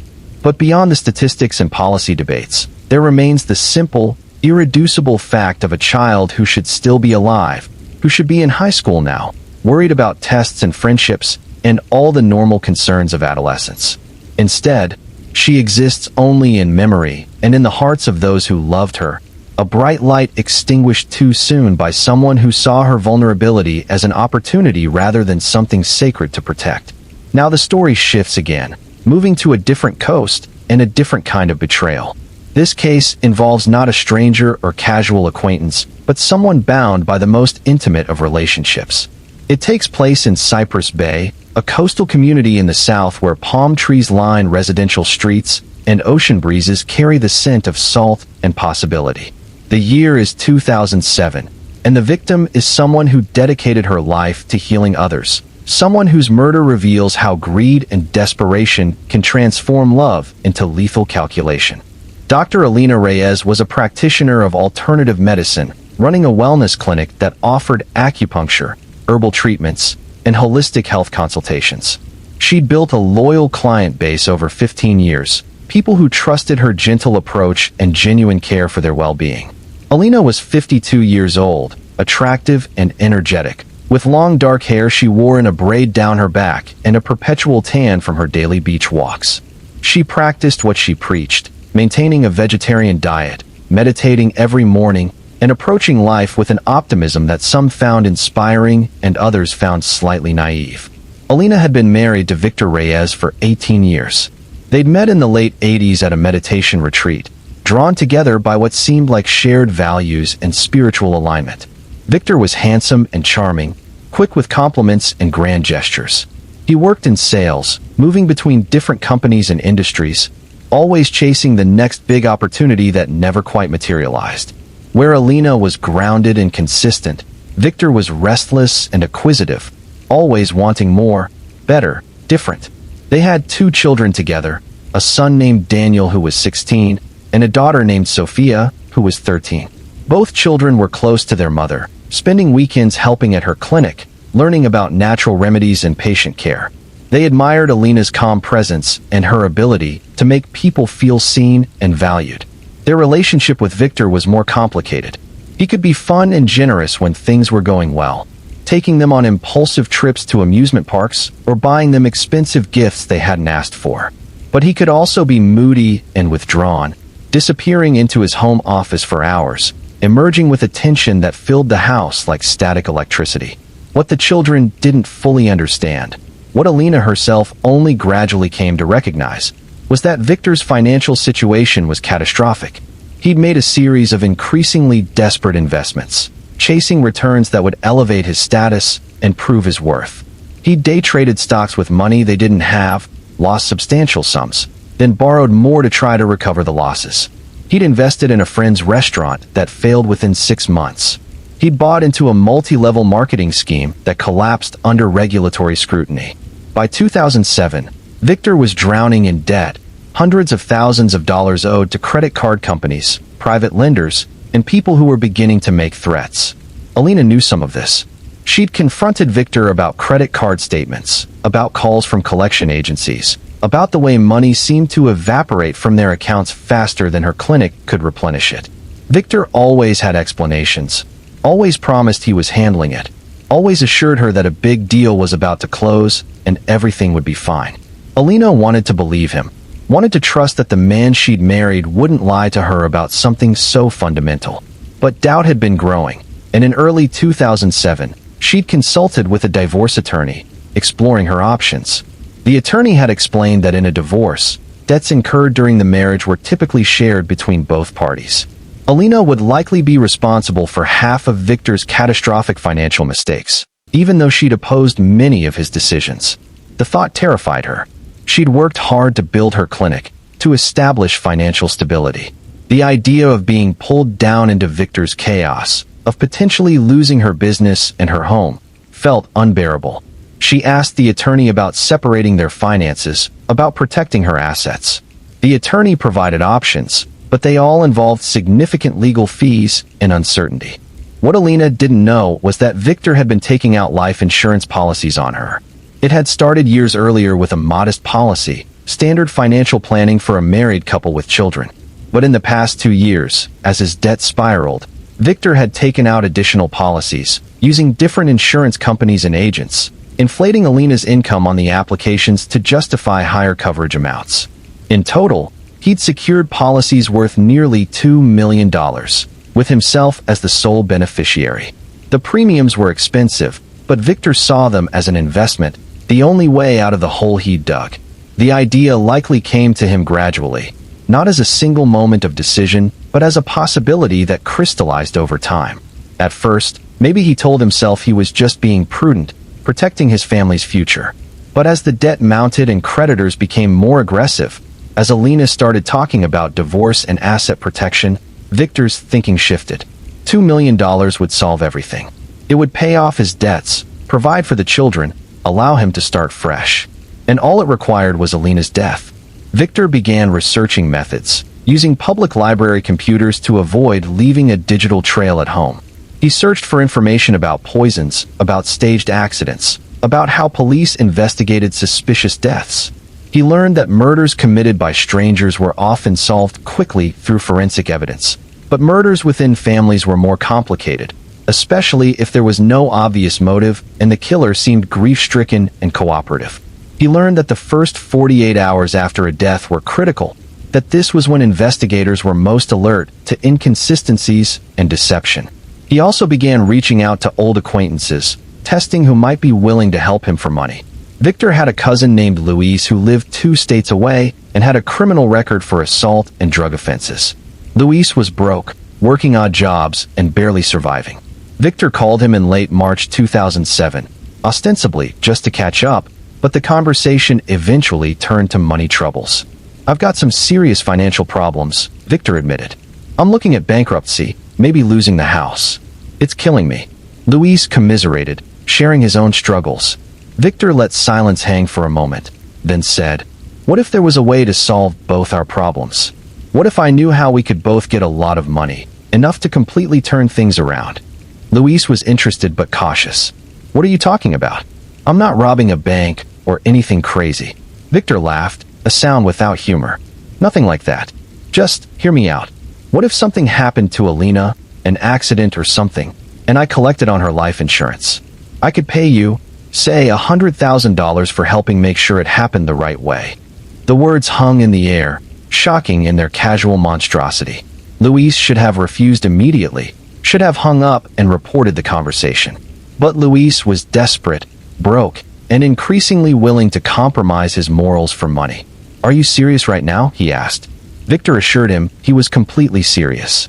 Over the next several weeks, Victor and Luis communicated through prepaid cell phones, planning in fragments of conversation that they believed couldn't be traced. They settled on a plan. Luis would recruit one more person, someone who could serve as backup and help with logistics. That person turned out to be someone Luis knew from his neighborhood, a man named Marco Diaz who worked construction and had his own financial struggles. Marco was initially reluctant, but Luis offered him $50,000, and Marco's resistance crumbled. The 3 men now formed a conspiracy bound by greed and mutual culpability. The plan was for Luis and Marco to drive to Cypress Bay on a specific night when Victor would ensure he had an alibi. They would enter the house through a back door that Victor would leave unlocked, go to the master bedroom where Alina would be sleeping, and kill her quickly and quietly. Victor insisted it had to look like a home invasion gone wrong, a burglary where Alina had surprised the intruders and been killed in the struggle. Luis and Marco would take some valuables to sell, making the burglary motive seem genuine. Then they'd drive back home, and Victor would discover his wife's body in the morning and call the police in appropriate horror. What none of them properly accounted for was how thoroughly modern technology tracks human movement. They didn't consider GPS data from their vehicles, cell phone tower pings, toll road cameras, or the digital breadcrumbs left by every electronic transaction. They operated as if it were still possible to move through the world unobserved, to commit a crime, and simply drive away into anonymity. This fundamental miscalculation would be their undoing. The night chosen for the murder was April 14th, 2007. Victor told Alina he needed to drive to a business conference in a city 3 hours away, that he'd be staying overnight at a hotel and returning the next afternoon. Alina didn't question this. Victor traveled occasionally for work, and she was actually relieved to have a quiet evening at home. Daniel was spending the night at a friend's house, and Sophia was at a sleepover birthday party. Alina would be alone, which was a rare luxury she intended to enjoy with a bath, a book, and an early night's sleep. Victor left the house around 5 in the evening, making a show of loading his overnight bag into his car and kissing Alina goodbye. He drove toward his supposed destination, but stopped at a shopping mall about an hour away. He checked into a hotel near the mall, making sure to interact with the front desk clerk to be seen and remembered. He kept his phone on, sending Alina a text at 7 saying he'd arrived safely. Then he settled in to wait, watching television with the volume low, his mind cycling through the plan's details. Meanwhile, Luis and Marco were making the long drive to Cypress Bay. They'd left early in the afternoon, stopping for gas and food at places that seemed anonymous and unremarkable. They didn't realize that every gas station and convenience store had security cameras, that every credit card transaction created a record, that their route was being documented by systems they'd never even considered. They arrived in Cypress Bay around 10 at night, parking several blocks from Alina's house in a neighborhood where their unfamiliar vehicle wouldn't immediately stand out. They walked to the house through quiet streets, both men tense and scared despite their attempts at bravado. Luis carried a knife, a large hunting blade he'd brought from home. Marco had a crowbar, ostensibly for prying open drawers and cabinets, but also serving as a potential weapon. They found the back door unlocked just as Victor had promised, the deadbolt left undone, the door opening silently when Marco turned the handle.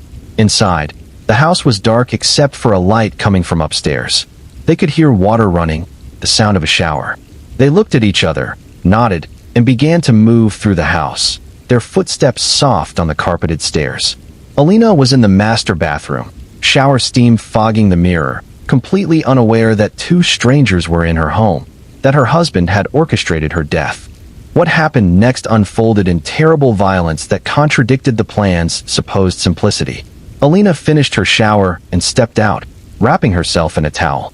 She opened the bathroom door and screamed when she saw 2 men standing in her bedroom.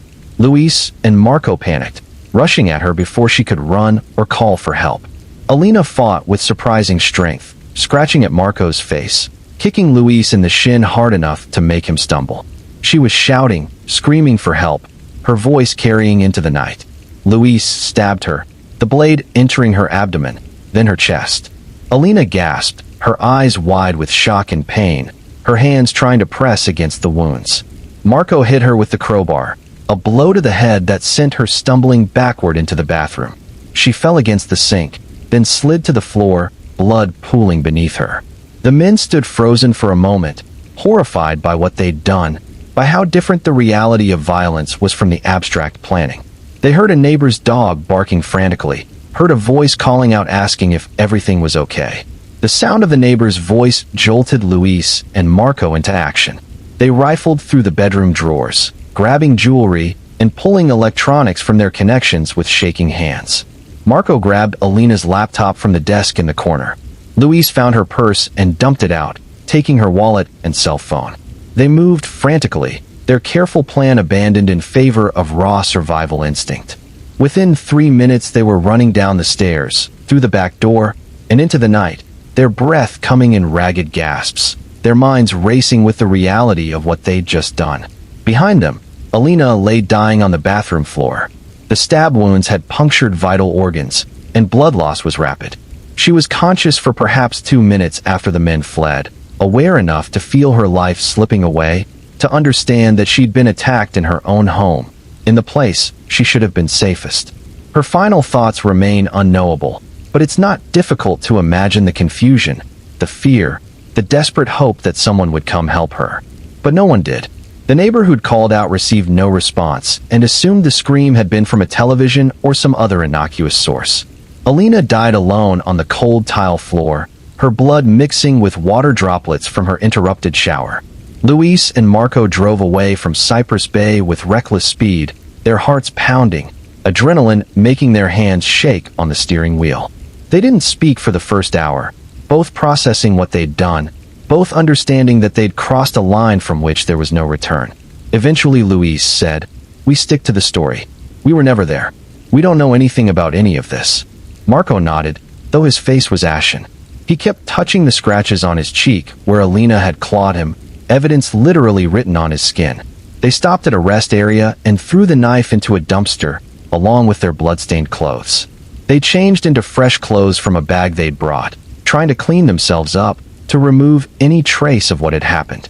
Then they continued driving through the night, arriving back at Luis's apartment just before dawn. They divided the stolen items, Marco taking the laptop and some jewelry, Luis keeping the rest. They agreed not to contact each other for a while, to act as if nothing had happened, to wait for Victor's payment once the insurance money came through. Victor, meanwhile, had spent a sleepless night in his hotel room. He'd expected a call or text from Luis confirming the job was done, but his phone remained silent. He told himself that was actually better, that less communication meant less evidence, but anxiety gnawed at him. He watched the news on the hotel television, flipping between channels, expecting to see breaking news about a home invasion in Cypress Bay. Nothing appeared. At 6 in the morning, he checked out of the hotel, making sure the clerk processed his payment and remembered him. Then he began the drive home, his mind cycling through possible scenarios. He arrived at the house around 9:30. The back door was still unlocked, exactly as he'd left it. He walked through the quiet house calling Alina's name, performing the role of worried husband. When she didn't answer, he went upstairs, and there he found her. The scene was horrific, blood everywhere, his wife's body crumpled on the bathroom floor, her skin pale and waxy in death. Victor forced himself to react appropriately, to scream, to collapse to his knees beside her, to pull out his cell phone with trembling hands and call 911. The dispatcher heard his panicked voice. "My wife. Oh God, my wife. She's dead. There's blood everywhere. Someone killed her. Please, you have to send someone." The dispatcher kept him on the line, asking questions, trying to gather information while simultaneously dispatching officers and paramedics to the address.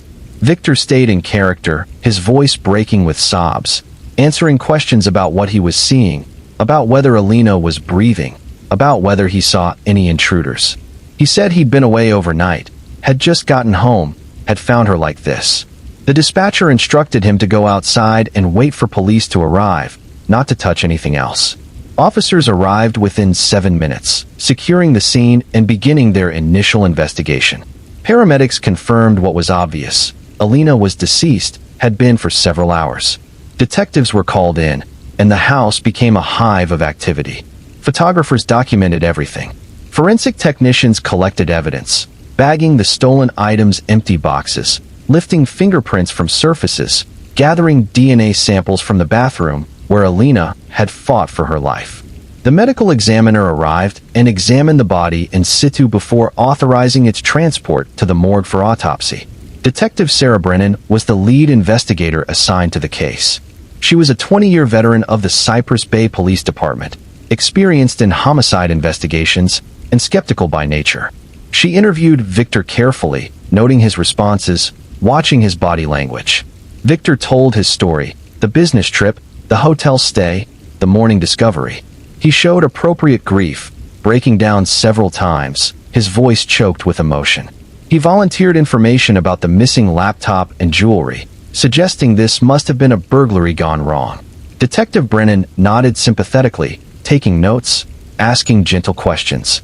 But even in those first hours, details bothered her. The back door had been unlocked, but there was no sign of forced entry anywhere else. The bedroom had been ransacked, but only certain items were taken, while other valuables sat in plain sight, untouched. Alina's car keys were on the kitchen counter, her car in the driveway. If this was a random burglary, why had the intruders ignored the easy target of a vehicle? And the level of violence seemed excessive for a simple burglary interrupted. Alina had been stabbed multiple times and beaten, suggesting rage or determination rather than panic. Detective Brennan began digging into the Reyes family's background. She learned about Victor's financial troubles, about the mounting debts, about Alina's consultation with a divorce attorney. She obtained records of the life insurance policies, and her eyebrows raised when she saw the total value, $2 million, with Victor as the beneficiary. That was motive, clear and compelling. She started looking at Victor not as a grieving widower, but as a potential suspect. She assigned officers to canvass the neighborhood, interviewing everyone on the block about what they'd seen or heard that night. The neighbor who'd heard screaming was interviewed extensively. She described hearing what sounded like a woman yelling, then silence. She'd called out asking if everything was okay, but received no response. She felt guilty now for not calling the police, for assuming it was nothing serious. Detective Brennan assured her she wasn't to blame, that hindsight was always clearer than the moment itself. Forensic evidence from the scene began yielding results. The lab found DNA under Alina's fingernails where she'd scratched her attacker. They found fingerprints on the bathroom door frame that didn't match anyone in the family. They recovered a partial shoe print and blood near the bedroom door. These were significant findings, but they were useless without suspects to compare them against. Detective Brennan needed to identify who had physically committed the murder, and she believed the path to that information ran through Victor. She brought Victor in for a formal interview at the station, framing it as routine follow-up. Victor came willingly, still performing the role of cooperative victim. Detective Brennan asked him to walk through his timeline again, and this time she pressed for specifics. What time did he check into the hotel? Who did he interact with? Did he have receipts? Did he make any calls? Victor provided answers, some confident, some uncertain. Then Detective Brennan asked about his financial situation, and she watched his face carefully as his expression shifted from grief to defensiveness. "I know this is difficult," she said, her voice sympathetic, "but I have to ask about money. You had significant debts. Your wife was considering divorce, and you'd recently taken out substantial life insurance policies on her. Can you help me understand that?" Victor stumbled through an explanation about wanting to protect his family, about the policies being standard financial planning. But his voice lacked conviction, and Detective Brennan could see him calculating, trying to determine how much she knew and how much she was guessing. She didn't have enough to arrest him, not yet, but she had enough to dig deeper. She obtained warrants for phone records, bank statements, credit card transactions. She assigned officers to trace Victor's movements on the night of the murder to verify his alibi thoroughly. And she began looking into his known associates, anyone he might have enlisted to help. The break came from technology, just as it had in so many modern cases. Cell phone records showed that Victor had been in contact with Luis multiple times in the weeks before Alina's death, using a prepaid phone that he'd purchased under a fake name. But the purchase had been made with a credit card that was eventually traced back to Victor. Detective Brennan obtained warrants for Luis's phone records and discovered communications with Marco. The web was coming together. She also reviewed toll road data and discovered that a vehicle registered to Luis had passed through several toll booths on the route between his home city and Cypress Bay on the day of the murder. Security footage from those toll plazas showed Luis driving, with another person in the passenger seat who matched Marco's description. GPS data from Marco's phone, which he'd foolishly kept on during the trip, tracked the entire journey to Cypress Bay and back. Detective Brennan coordinated with law enforcement in Luis and Marco's jurisdiction, and simultaneous raids were executed in early May, less than 3 weeks after Alina's murder. Luis was arrested at his apartment at dawn, pulled from his bed by officers who found jewelry matching descriptions of items stolen from Alina's house hidden in a shoebox in his closet. Marco was taken into custody at a construction site where he was working, the scratches on his face still faintly visible, photographs taken immediately to document the evidence. Both men were read their rights and transported to holding facilities while detectives prepared for interrogation. Marco broke first. He was younger, less experienced with the criminal justice system, and terrified of spending the rest of his life in prison. When detectives showed him the evidence, the GPS data, the toll booth footage, the stolen laptop recovered from his apartment, he understood that denial was pointless. His attorney, a public defender who'd handled dozens of similar cases, advised him that cooperation might be his only chance at a reduced sentence. Marco agreed to tell the full story in exchange for the death penalty being taken off the table. He described the entire conspiracy: Victor's initial contact with Luis recruiting him, the planning conversations, the drive to Cypress Bay, the unlocked back door, the confrontation with Alina. He spoke in a flat, affectless voice, describing violence as if recounting a trip to the grocery store. She came out of the bathroom and saw us. She started screaming. Luis told me we had to shut her up or we'd get caught. I didn't want to hurt her, but everything happened so fast. The detectives listened, taking detailed notes, asking clarifying questions, building a timeline that could be corroborated with physical evidence. When confronted with Marco's confession, Luis's attorney also began negotiating. Luis provided additional details, including recordings of some phone conversations with Victor that he'd saved as insurance, afraid that Victor might try to avoid payment or pin everything on him. These recordings were damning. Victor's voice clearly audible, discussing the insurance money, the need to make Alina's death look like a random crime, the logistics of the attack. In one recording, Victor said, "It has to look real. Make sure there's a struggle, take things that burglars would take. And make it quick. I don't want her to suffer more than necessary." The casual coldness of his words, the planning of his wife's murder discussed like a business transaction, made even hardened detectives feel sick. Armed with confessions and evidence, Detective Brennan obtained an arrest warrant for Victor. He was taken into custody at his home, the children present and watching in confusion and horror as their father was handcuffed and led to a police car.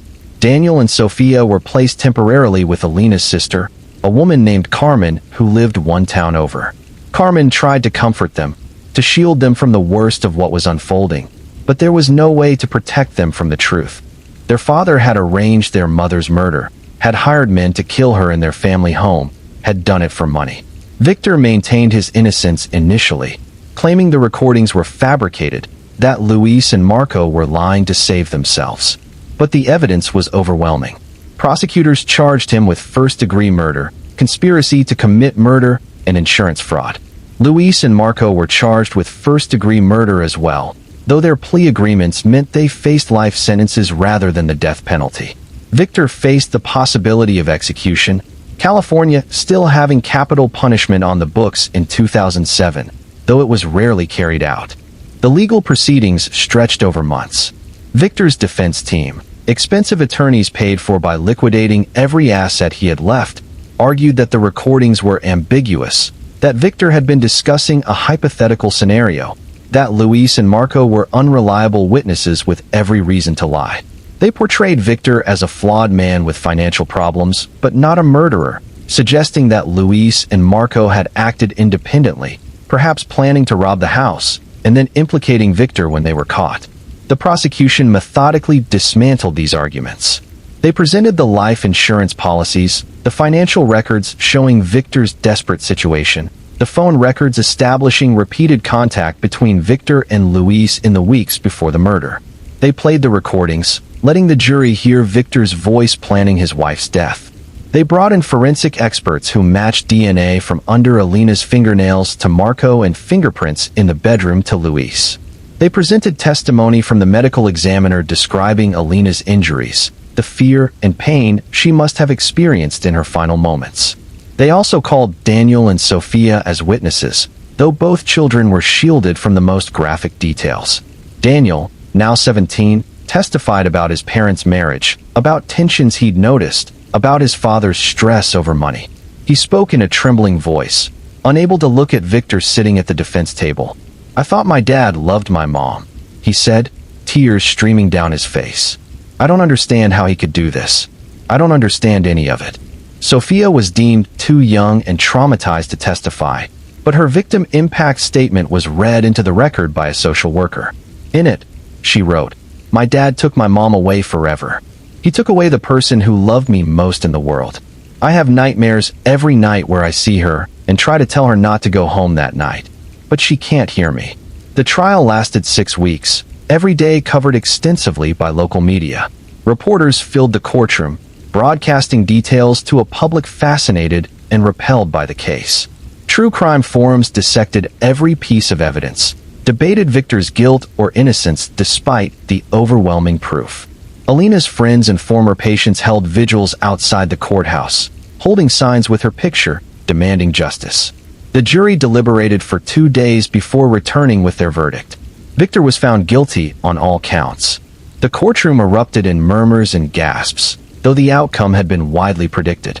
Victor showed no visible reaction, his face a mask that revealed nothing. The sentencing phase began immediately, prosecutors arguing that the murder had been especially heinous, committed for financial gain, planned and premeditated, deserving of the ultimate punishment. The defense argued for life without parole, presenting witnesses who testified about Victor's troubled childhood, his struggles with self-worth, his mental health issues that had gone untreated. They suggested that while his actions were indefensible, they didn't rise to the level requiring execution. The jury deliberated on sentencing for another day before returning with their decision: life in prison without the possibility of parole. California juries had become increasingly reluctant to impose death sentences, and this jury followed that trend, perhaps swayed by the knowledge that Victor would spend the rest of his life behind bars regardless.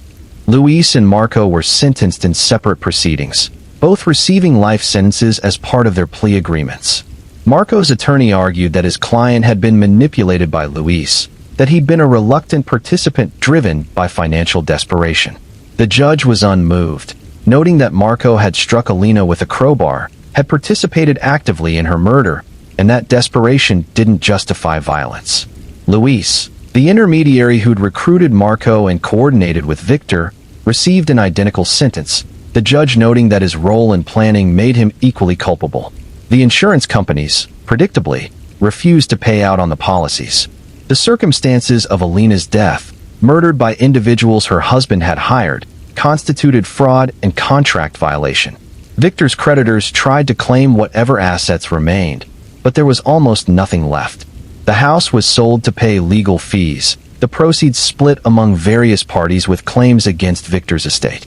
Daniel and Sophia inherited nothing except their mother's personal belongings and the small savings account she'd maintained separately from Victor. Carmen, their aunt, became their legal guardian. She sold her own smaller house and bought a larger one to accommodate the teenagers, trying to provide them with stability and safety. Both children struggled profoundly. Daniel developed anxiety and depression, eventually requiring hospitalization after a suicide attempt. He blamed himself irrationally, believing he should have noticed his father's planning, should have somehow prevented what happened. Therapy helped, but the guilt remained. Sophia became withdrawn and quiet, her previous warmth replaced by a wariness that broke Carmen's heart. She trusted no one, questioned everything, saw danger in ordinary situations. The community established a scholarship in Alina's name for students pursuing careers in healthcare and wellness. Her clinic was closed, the space eventually rented to a yoga studio whose owner knew nothing of the history. Alina's former patients spoke about her kindness, her dedication, the genuine care she'd shown for their well-being. She'd spent her life trying to heal people, and she'd been killed by the person who should have protected her most. The case became a study in how financial desperation can corrupt moral reasoning, how greed can transform a spouse into a murderer. Victor had looked at his wife and seen not the mother of his children, not his partner of 18 years, but a solution to his financial problems, a policy worth $2 million. The dehumanization required for such thinking was profound, a complete severing of empathy and connection. Psychologists who reviewed the case identified traits of narcissism and sociopathy in Victor's behavior, his ability to compartmentalize, to plan Alina's death, while maintaining a facade of normal family life. But understanding the psychology didn't diminish the horror. It didn't comfort Daniel and Sophia as they navigated adolescence without their mother, their father's betrayal a wound that would never fully heal. It didn't restore the trust that patients had placed in Alina, the community's faith in the safety of their own homes. It didn't undo the violence of that April night when two strangers entered a house in Cypress Bay and murdered a woman in her own bathroom, while her husband waited for confirmation that the job was done. Technology had been Victor's undoing. The toll booth cameras, the GPS data, the cell phone records, all the digital traces he'd failed to consider had built an irrefutable timeline of conspiracy and murder. In an earlier era, he might have succeeded, the crime remaining unsolved, suspicion falling on random intruders who'd never be identified. But in 2007, the surveillance infrastructure had reached a level of ubiquity that made true anonymity nearly impossible. Every movement left traces, every communication a record, every transaction a breadcrumb. The case served as a grim reminder that the people closest to us, the ones who share our beds and our lives, can harbor lethal intentions. Domestic homicides account for a significant percentage of murders in the United States, and many follow patterns similar to Alina's case. Financial stress, relationship breakdown, life insurance policies taken out shortly before the death.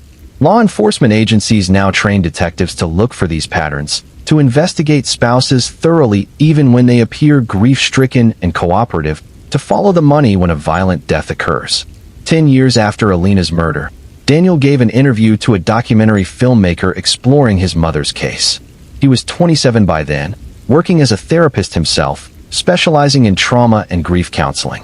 "I think I became a therapist because I needed to understand what happened," he said, his voice steady but sad. "I needed to understand how my father could do what he did, how someone could plan the death of a person they supposedly loved. I've learned that understanding doesn't equal acceptance. I understand the psychology, the financial desperation, the narcissistic thinking, but I'll never accept it. I'll never forgive him." Daniel had not spoken to Victor since the trial. Victor had written letters from prison, attempting to explain himself, to justify his actions, to seek forgiveness from his children. Daniel burned the letters unread. Sophia, now 23, had kept her letters but never opened them, storing them in a box in her closet, unable to discard them but equally unable to face their contents. Both siblings had built lives for themselves, careers and relationships, but their mother's absence and father's betrayal remained defining facts of their existence, shaping their worldviews in ways both obvious and subtle. Carmen, who had raised them through their most difficult years, spoke about the experience with a mixture of pride and sorrow. "They're survivors," she said.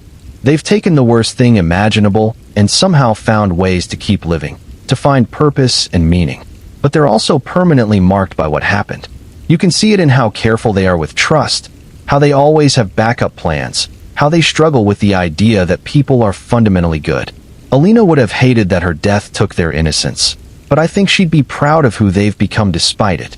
The story now moves forward again in time and shifts to the Midwest, to a small city in the Ohio Valley called Eastmore.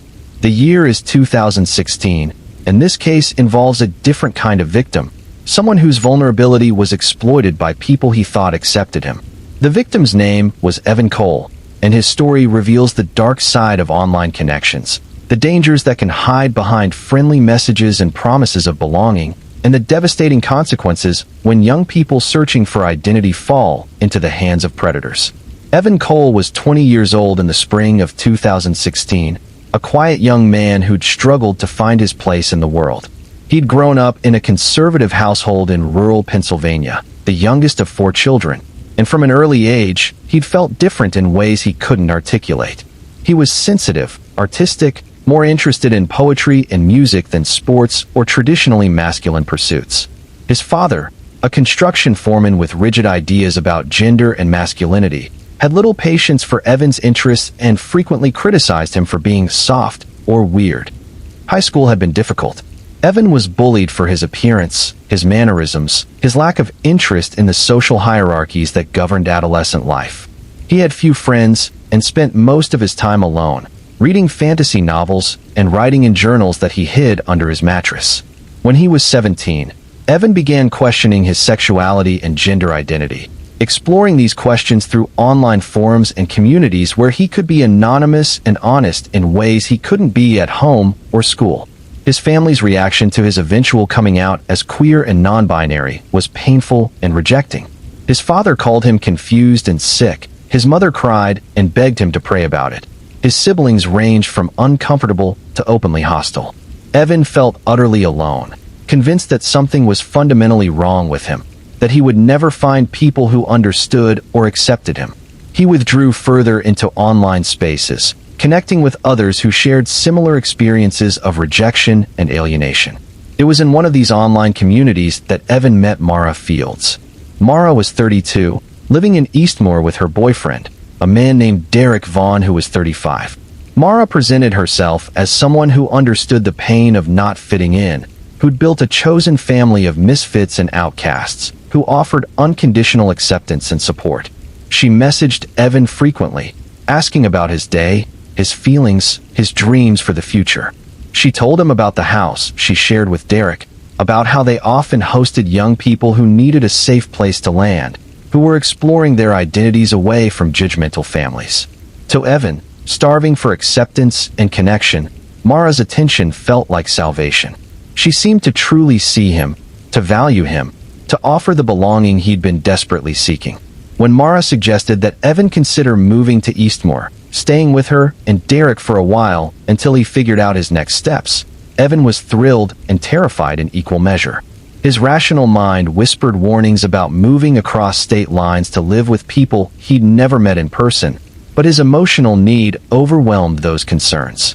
In June 2016, Evan packed a duffel bag with his belongings, withdrew the small amount of savings he had from his bank account, and caught a bus to Eastmoor. He left a note for his parents saying he needed space to find himself, that he'd be in touch when he was ready. His mother called his phone dozens of times, leaving tearful voicemails begging him to come home. His father left a single message saying that if Evan wanted to leave, he was on his own, that the family wouldn't come looking for him. Evan, hurt by his father's coldness, but also relieved to be free of the constant judgment, turned off his phone and focused on the future he imagined awaited him. Mara picked him up at the bus station, a friendly smile on her face, immediately pulling him into a hug that felt both welcoming and slightly too familiar. She drove him to the house, a rundown two-story in a neighborhood that had seen better decades, paint peeling from the siding, the yard overgrown with weeds. Derek met them at the door, a large man with a beard and tattoos covering his arms, his expression less welcoming than Mara's, but not overtly hostile. "So you're Evan," he said, looking him up and down in a way that made Evan uncomfortable. "Mara's told me a lot about you." Inside, the house was cluttered and dim, curtains drawn against the afternoon sun, the air heavy with the smell of cigarettes, and something else Evan couldn't identify. Mara showed him to a small bedroom on the second floor, a mattress on the floor, a lamp without a shade, walls painted a dingy yellow. "It's not much, but it's yours," she said, squeezing his shoulder. "Welcome home." Evan set down his duffel bag and tried to feel grateful, tried to ignore the unease creeping through his chest. The first few days were okay, even pleasant at times. Mara cooked meals, asked Evan about his interests, encouraged him to be himself without judgment. Derek was often absent, working odd jobs or disappearing for hours without explanation. When he was home, he was moody and unpredictable, friendly one moment and coldly dismissive the next. Evan tried to stay out of his way, sensing that Derek's tolerance of his presence was conditional and fragile. But patterns emerged that troubled Evan. Mara was intensely interested in his whereabouts at all times, asking where he was going if he wanted to walk to the corner store, who he was texting when he checked his phone. She discouraged him from contacting his family, saying they would only upset him, that he needed to focus on healing and moving forward. She suggested he get a job to contribute to household expenses, but when Evan found a position at a coffee shop, Mara found reasons why it wasn't a good fit, why he should keep looking for something better. Derek's behavior became more troubling. He made comments about Evan's appearance, his body, his clothing choices, observations that felt invasive and inappropriate. He accidentally walked in on Evan changing clothes multiple times. He insisted on hugs that lasted too long, his hands moving to places that made Evan freeze with discomfort.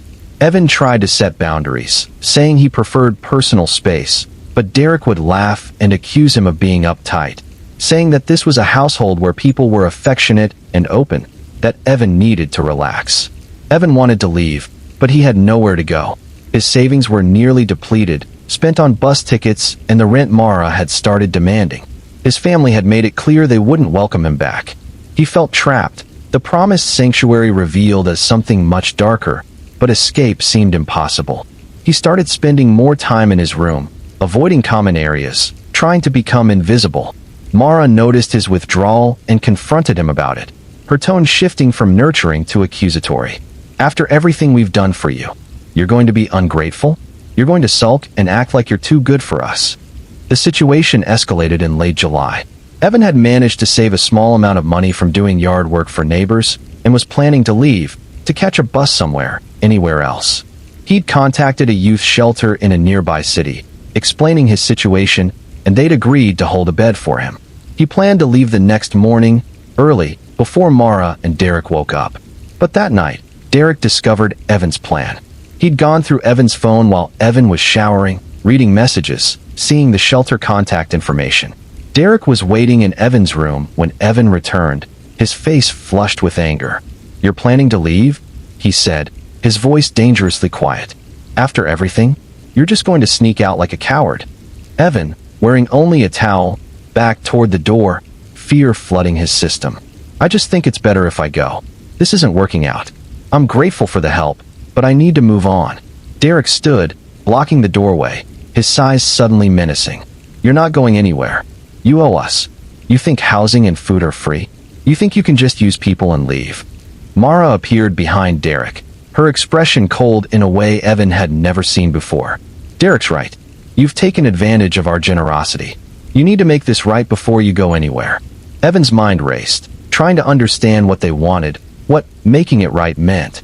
He offered to pay them back over time, to send money once he got a job, but Mara shook her head. "It's not about money. It's about respect, about loyalty, about understanding that actions have consequences."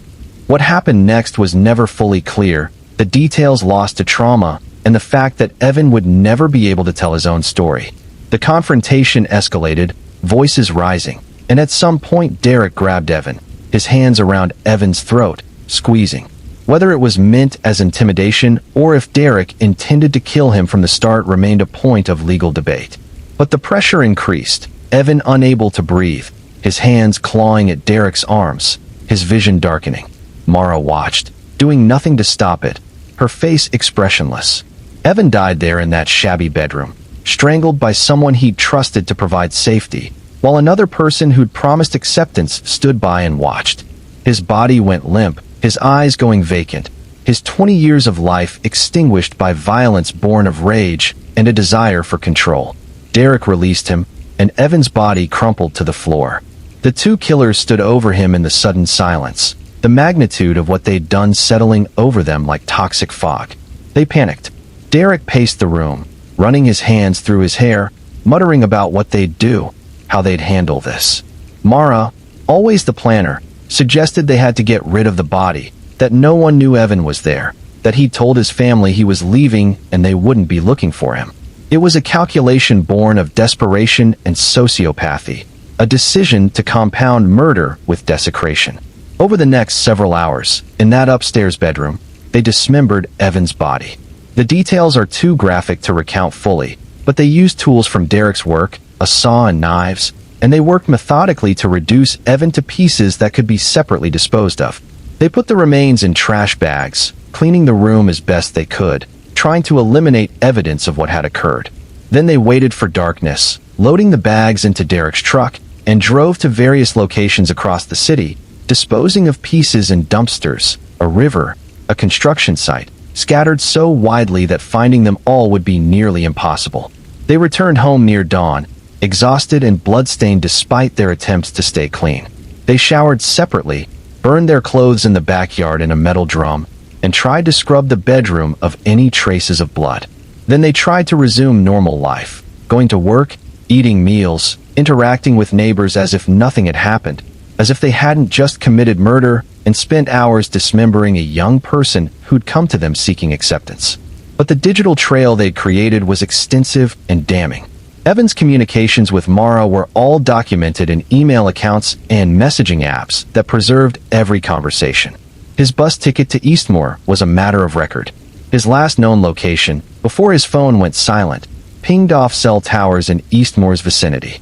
And perhaps most significantly, Evan had mentioned to the youth shelter worker where he was staying, providing Mara's address as his current location.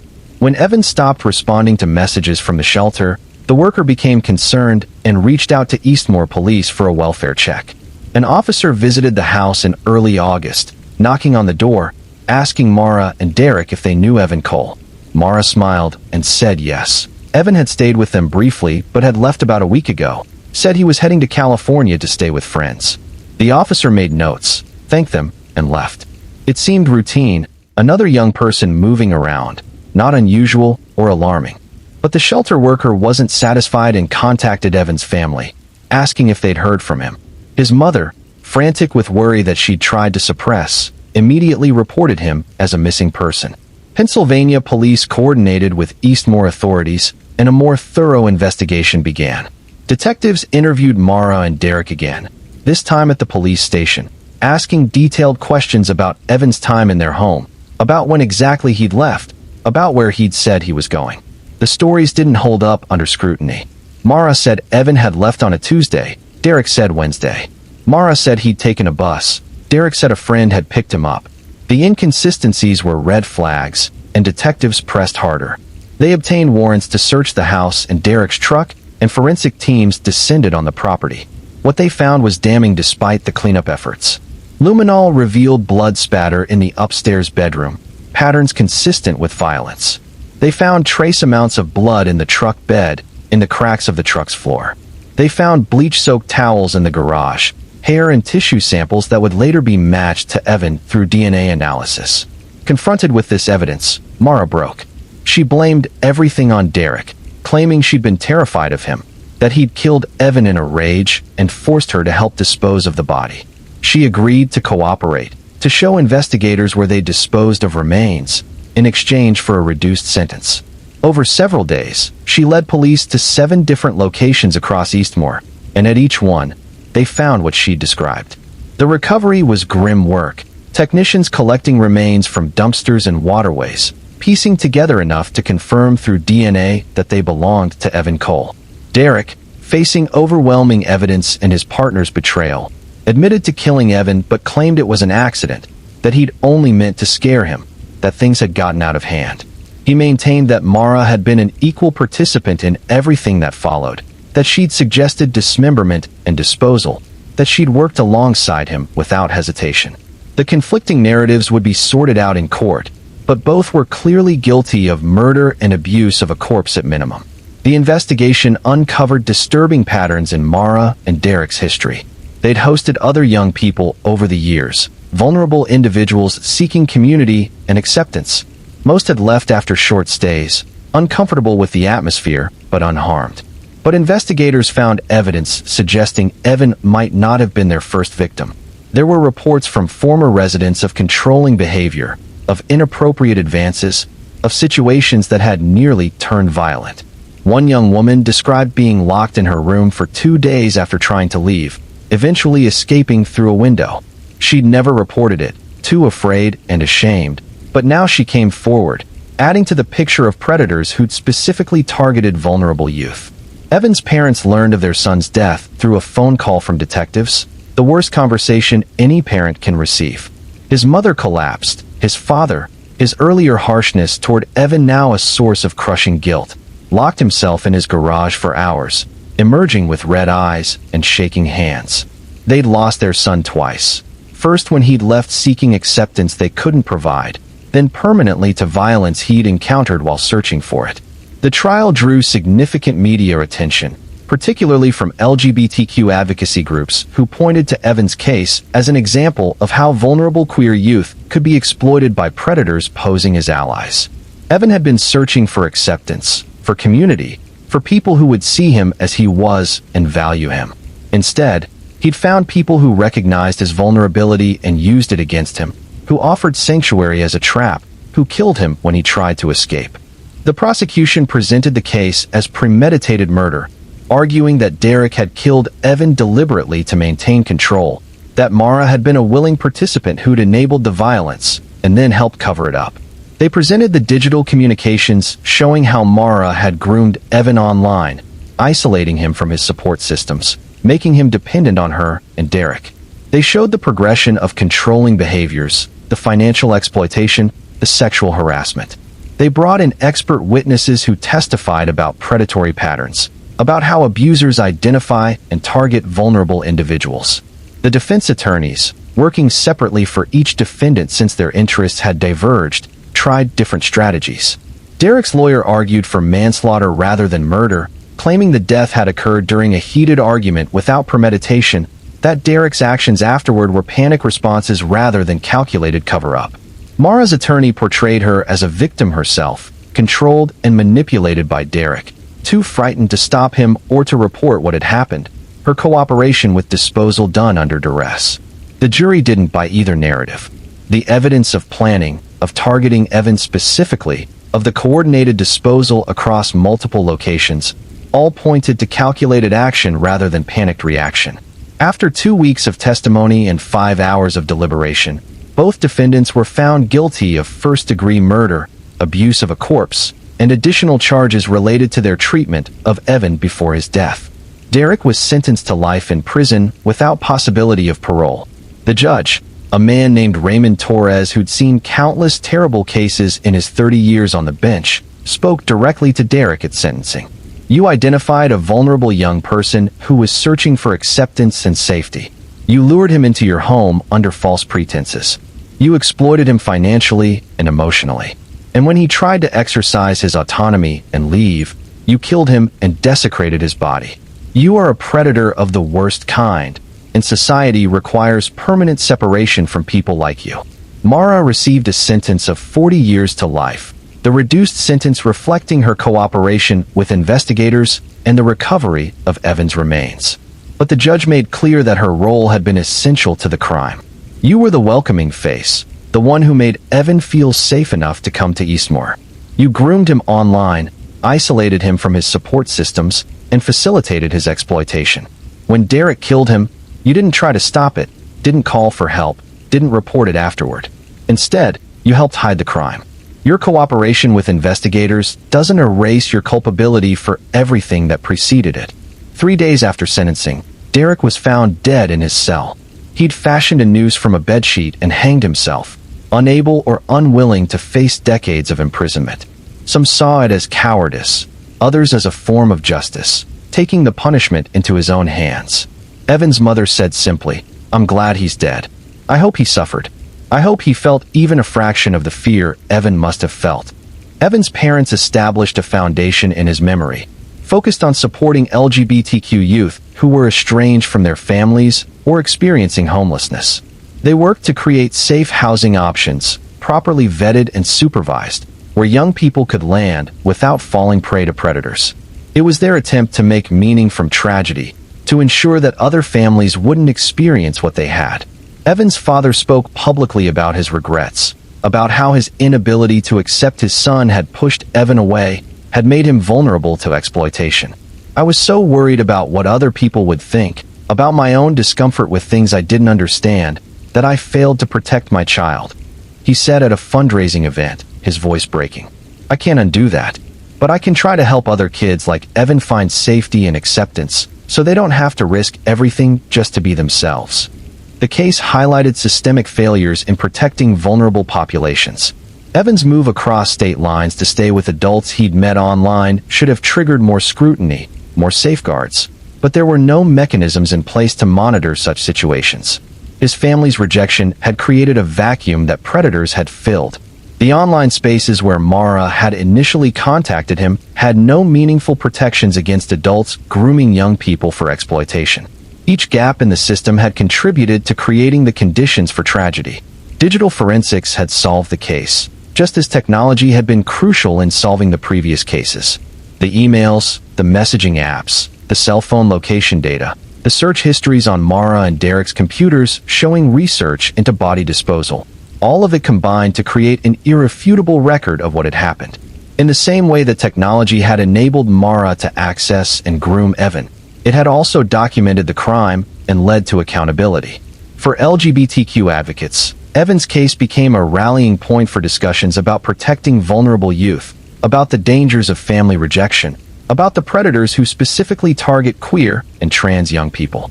They organized campaigns to educate parents about the consequences of rejection, to provide resources for families struggling with acceptance, to create networks of support that could catch young people before they fell into dangerous situations.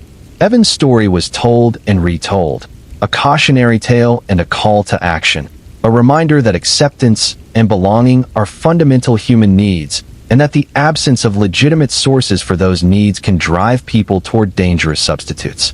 Now the final case, the fifth story in this collection, brings us to a cold case that stretched across 2 decades before resolution. This one takes place in Pine Ridge County, a rural area where farm fields stretch to the horizon and neighbors know each other's business, or think they do. The disappearance occurred in 2003, but the truth wouldn't emerge until 2024, a testament to perseverance, advancing technology, and sometimes the unexpected ways that justice finds its path. Miguel Alvarez was 34 years old when he vanished in October 2003. He worked as a mechanic at a local auto repair shop, known for his skill with engines and his friendly demeanor. He lived with his wife, Linda, and their 7-year-old daughter, Rosa, in a small house on the outskirts of Pine Ridge, the kind of place where people left their doors unlocked and kids rode bikes unsupervised.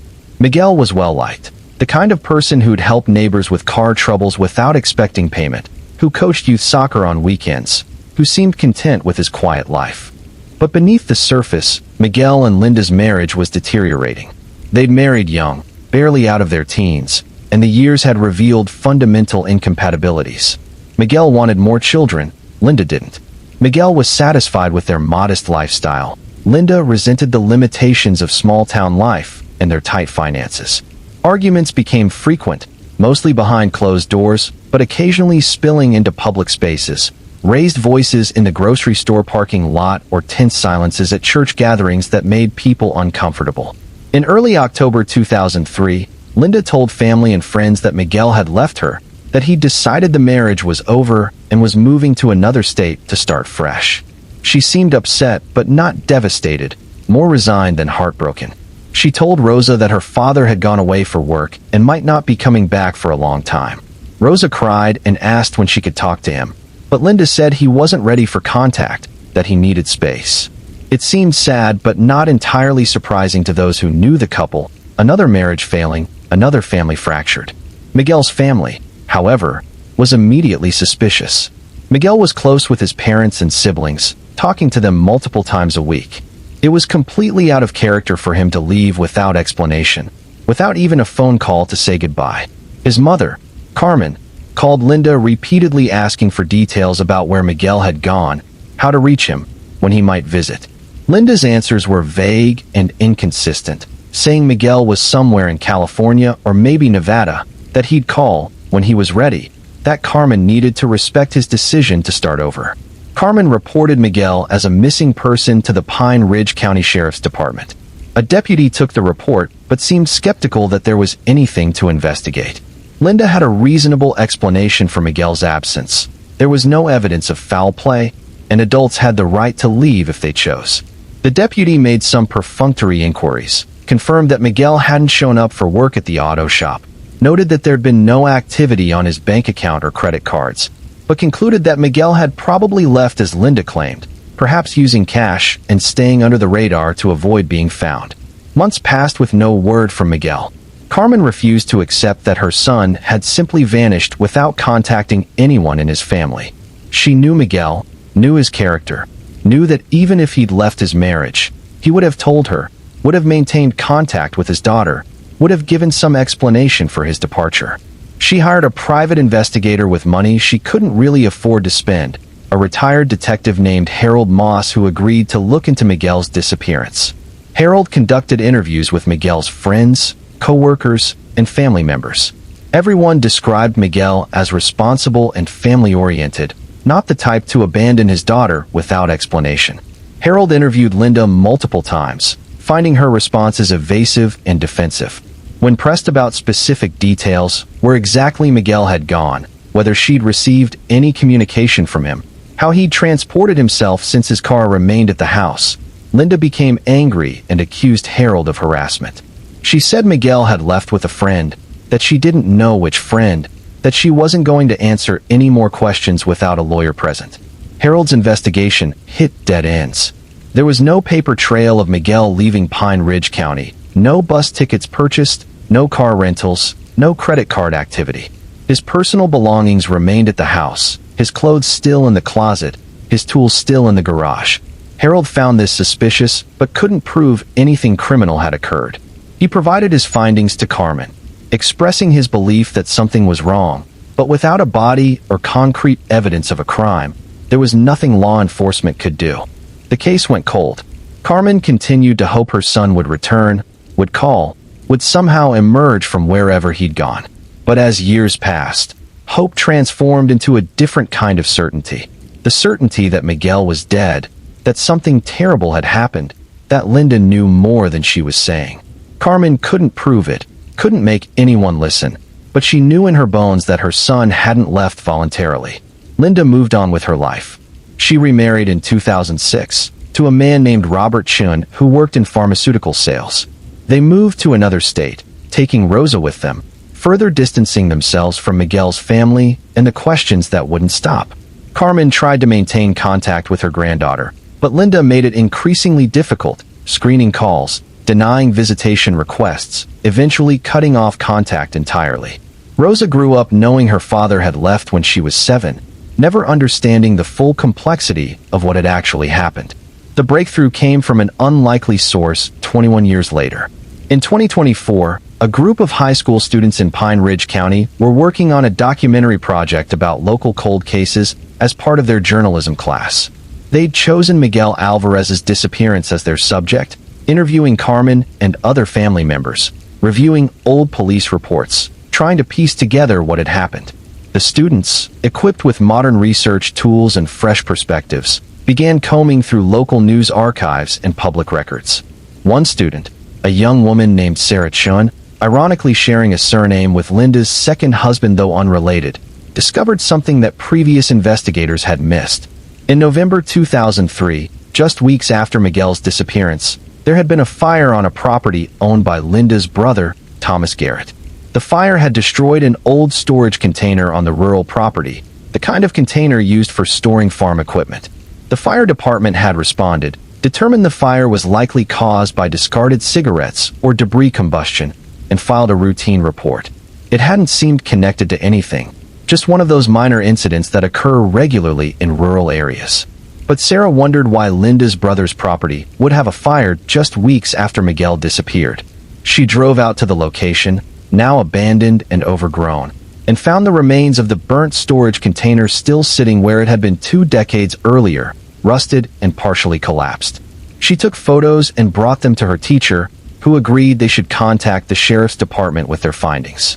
The current sheriff, a woman named Andrea Collins who'd taken office 10 years after Miguel's disappearance, reviewed the students' research with interest.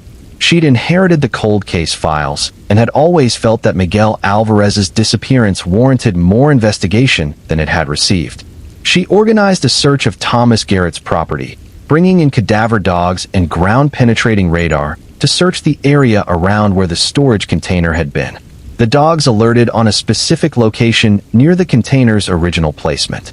Excavation revealed what appeared to be bone fragments and other human remains, buried shallowly in soil that showed evidence of having been disturbed and then covered. The remains were carefully collected and sent to the state forensic laboratory for analysis. DNA testing, far more advanced in 2024 than it had been in 2003, confirmed what Carmen had known for 2 decades. The remains were Miguel Alvarez. The medical examiner determined that Miguel had died from blunt force trauma to the head, the skull showing evidence of multiple impacts consistent with being struck with a heavy object. The remains had been burned, likely in the storage container fire, in an attempt to destroy evidence. But fire doesn't consume everything, and enough had remained for identification and determination of cause of death. This was clearly homicide, not an accident or natural death. Sheriff Collins immediately reopened the investigation as a murder case. She brought Linda in for questioning, along with Thomas Garrett. Both had aged in the intervening decades. Linda now 57, Thomas 62, but the weight of old secrets showed in their faces the moment Sheriff Collins mentioned the remains that had been found. Linda initially denied any knowledge, maintaining her story that Miguel had left voluntarily. But when confronted with the fact that his remains had been found on her brother's property, buried and burned, her composure cracked. Her attorney, hastily retained when she'd been called in for questioning, advised her to say nothing further. Thomas Garrett also refused to answer questions without legal counsel present. But investigators had tools that hadn't existed in 2003. They obtained warrants for phone records from 2003, stored in archives by telecommunications companies, showing multiple calls between Linda and Thomas in the days before and after Miguel's disappearance. They found financial records showing that Linda had withdrawn a large sum from a joint account she'd shared with Miguel the day before he vanished, money that had never been accounted for. They interviewed Rosa, now 31 years old and living across the country, who agreed to speak with investigators. Rosa's testimony was heartbreaking. She'd been 7 when her father disappeared, but she remembered the night before better than Linda probably realized. She remembered hearing her parents arguing violently, heard crashing sounds, and her mother screaming. She remembered hiding in her room, frightened, pulling her blanket over her head. She remembered that in the morning, her father wasn't there, and her mother had a bruise on her face and scratches on her arms that she said came from falling in the garden. She remembered her Uncle Thomas arriving that morning, his truck backed up to the garage, the 2 adults loading something heavy wrapped in plastic into the truck bed. She remembered asking where her father was and being told sharply to go inside, to stay in her room, to not ask questions. For years, Rosa had suppressed these memories, convinced herself they couldn't mean what they seemed to mean. But now, faced with evidence of her father's murder, the memories flooded back with terrible clarity. Armed with this testimony and the physical evidence, prosecutors charged Linda Alvarez Chun with first-degree murder. Thomas Garrett was charged as an accessory after the fact for helping dispose of the body and destroy evidence. Both were arrested and held without bail, flight risks given the severity of the charges and the fact that Linda had already moved across state lines years earlier. The trial began in early 2025, more than 2 decades after Miguel's death. The prosecution presented their case methodically. The deteriorating marriage, the financial motive of life insurance, and sole ownership of marital assets, the phone records showing coordination with Thomas, the physical evidence of Miguel's remains, and Rosa's testimony about what she'd witnessed as a child. The defense argued that the evidence was circumstantial, that remains found 20 years after death couldn't definitively prove how Miguel had died or who was responsible, that Rosa's childhood memories were unreliable and potentially influenced by suggestion. They suggested that Thomas could have been solely responsible, that perhaps he'd killed Miguel for reasons unrelated to Linda, and she'd only learned about it after the fact. But the jury found the totality of evidence convincing. The arguments the night before Miguel's disappearance, Linda's immediate possession of all marital assets, her false statements about Miguel's whereabouts, the coordination with her brother, the disposal of the body on Thomas's property, all of it pointed to a coordinated murder and cover-up. After 3 days of deliberation, they returned guilty verdicts for both defendants. Linda was sentenced to life in prison without possibility of parole. The judge, a veteran of the bench named Marcus Whitfield, spoke directly to Linda before pronouncing sentence. You murdered your husband, the father of your child, and then spent 21 years lying about it. You denied his family the chance to mourn him properly. You denied your daughter the truth about her father. You built a new life on top of his grave, literally and figuratively, and showed no remorse until you were caught. The law allows me only one appropriate sentence for such calculated cruelty. Thomas Garrett received 15 years for his role in disposing of Miguel's body and destroying evidence. His attorney had argued that Thomas had been manipulated by his sister, that he'd made a terrible decision to help family but hadn't participated in the actual killing. The judge was somewhat sympathetic to this argument, but noted that Thomas's actions had prevented justice for 2 decades, had allowed Linda to evade accountability, and Miguel's family to suffer without answers. Carmen Alvarez attended every day of the trial, now in her 80s, her hair white and her body frail, but her eyes sharp and determined. When the guilty verdicts were read, she wept, not from joy but from relief and vindication. After the sentencing, she spoke to reporters gathered outside the courthouse. I never stopped believing that my son deserved justice. I knew Linda had done something to him. I knew he would never have abandoned Rosa or his family. It took 21 years, but the truth finally came out. I can rest now, knowing Miguel can rest too.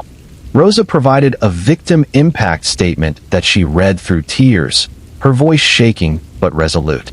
My mother took my father from me when I was 7 years old. She lied to me my entire life about what happened to him.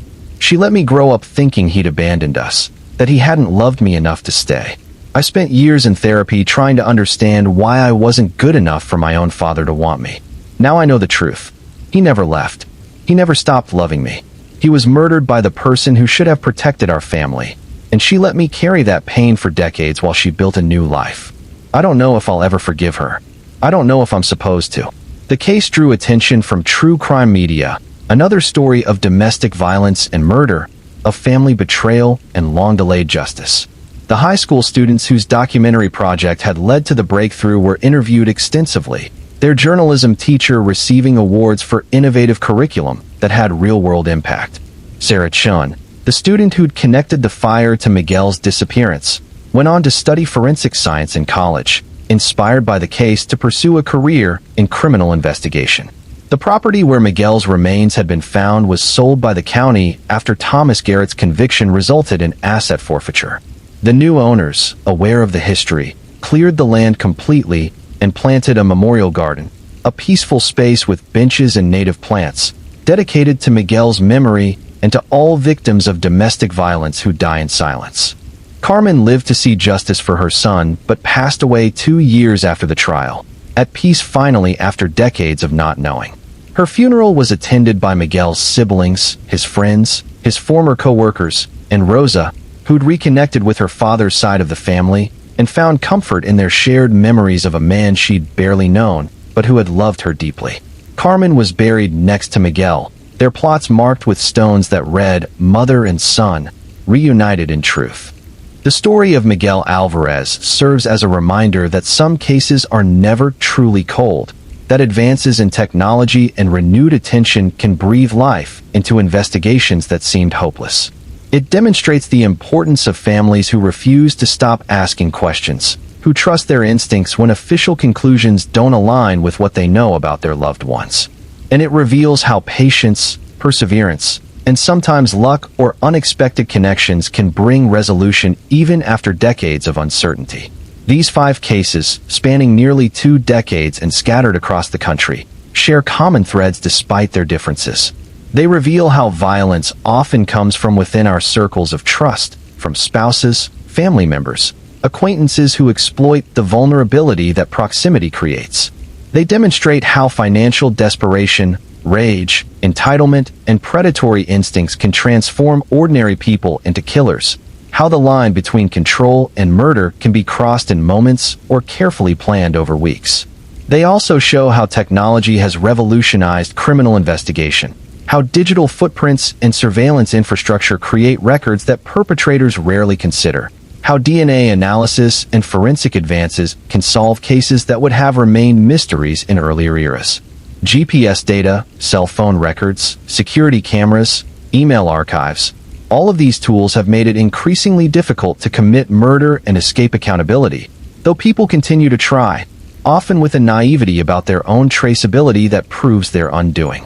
But beyond the investigative techniques and legal outcomes, these stories are fundamentally about human beings whose lives were cut short by violence, about families left behind to navigate grief and seek justice, about communities forced to confront the reality that danger can hide behind familiar faces.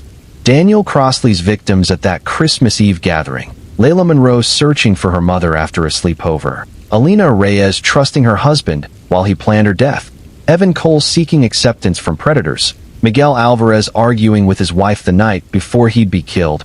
All of them were people with futures that were stolen, with potential that will never be realized, with loved ones who carry the burden of their absence every day. The cases also highlight systemic failures and gaps in protection. Sex offender monitoring that doesn't prevent contact with children. Life insurance policies that create financial incentives for murder. Online spaces where predators can groom vulnerable youth without detection. Cold case investigations that lack resources or attention until years have passed. Each tragedy points to places where intervention might have been possible, where different choices or better safeguards might have prevented violence. For survivors and family members, justice provides some measure of closure but can never restore what was lost. Marina Delgado and her family will always carry the trauma of that Christmas Eve attack. Nicole and Marcus Monroe will never watch their daughter grow up, graduate, have her own family. Daniel and Sofia Reyes lost both parents, one to murder and one to prison. The youth shelter worker who tried to help Evan Cole will always wonder if she could have done more. Rosa Alvarez lived 3 decades without knowing her father hadn't abandoned her, and now must process that truth alongside the horror of how he died. These are the real costs of violence, the ripple effects that extend far beyond the immediate victim, touching everyone connected to them, reshaping communities, changing how people perceive safety and trust. The perpetrators in these cases, whether dead like Daniel Crossley and Derek Vaughn, or in prison like Terrence Cole, Victor Reyes, Mara Fields, and Linda Alvarez Chun, created devastation that will echo for generations. If these stories carry lessons, they are these. Trust your instincts when something feels wrong. Ask difficult questions even when they're uncomfortable. Know who has access to your children and your vulnerable family members.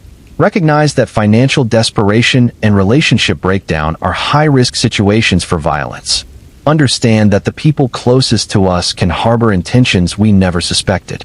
And perhaps most importantly, remember that victims of violence are human beings with stories, not just names in news reports, and their families deserve both justice and compassion as they navigate the aftermath of unthinkable loss. The 5 cases presented here represent a tiny fraction of the violence that occurs daily, the murders investigated and prosecuted, the lives ended and families shattered. But in their specificity, in the details of how these particular crimes unfolded and were ultimately resolved, they offer insights into human nature at its darkest and into the ways that society attempts to respond to violence, to hold perpetrators accountable, and to support those left behind. As you process these stories, whether to help you drift into sleep or simply to understand the darker corners of human behavior, remember the victims whose names have been spoken here. Remember that behind every true crime story are real people whose futures were stolen, real families whose lives were irrevocably altered, real communities that had to grapple with the reality that violence had touched their seemingly safe spaces. Thank you for listening to these accounts, for bearing witness to these tragedies, and for allowing their stories to be told. If you found value in this video, please take a moment to like it and subscribe to the channel. Share your thoughts in the comments about which case affected you most, or share your own insights about these tragic events. Where are you listening from, and what time is it where you are? Your engagement helps this content reach others who are interested in understanding the complexities of criminal behavior and the pursuit of justice. Most importantly, if you or someone you know is experiencing domestic violence, feeling unsafe in a relationship, or struggling with thoughts of harming yourself or others, please reach out for help. Resources exist, hotlines operate 24 hours a day, counselors are available to listen without judgment. Violence is never the answer, and help is always available for those willing to reach for it. These stories end here, but the lives they touched continue. The survivors keep surviving, the investigators keep investigating, the families keep remembering. And in that remembering, in the refusal to let these victims be forgotten, there is a form of justice that exists alongside the legal verdicts, a recognition that these lives mattered, that their loss diminished us all, and that bearing witness to their stories is itself an act of honoring their memory. Sleep well, knowing that even in the darkest stories, there are people working toward justice, families refusing to give up, communities coming together to support the wounded. The world contains both tremendous cruelty and tremendous resilience, and it is in that tension that we find our way forward, one case at a time, one day at a time, one story at a time.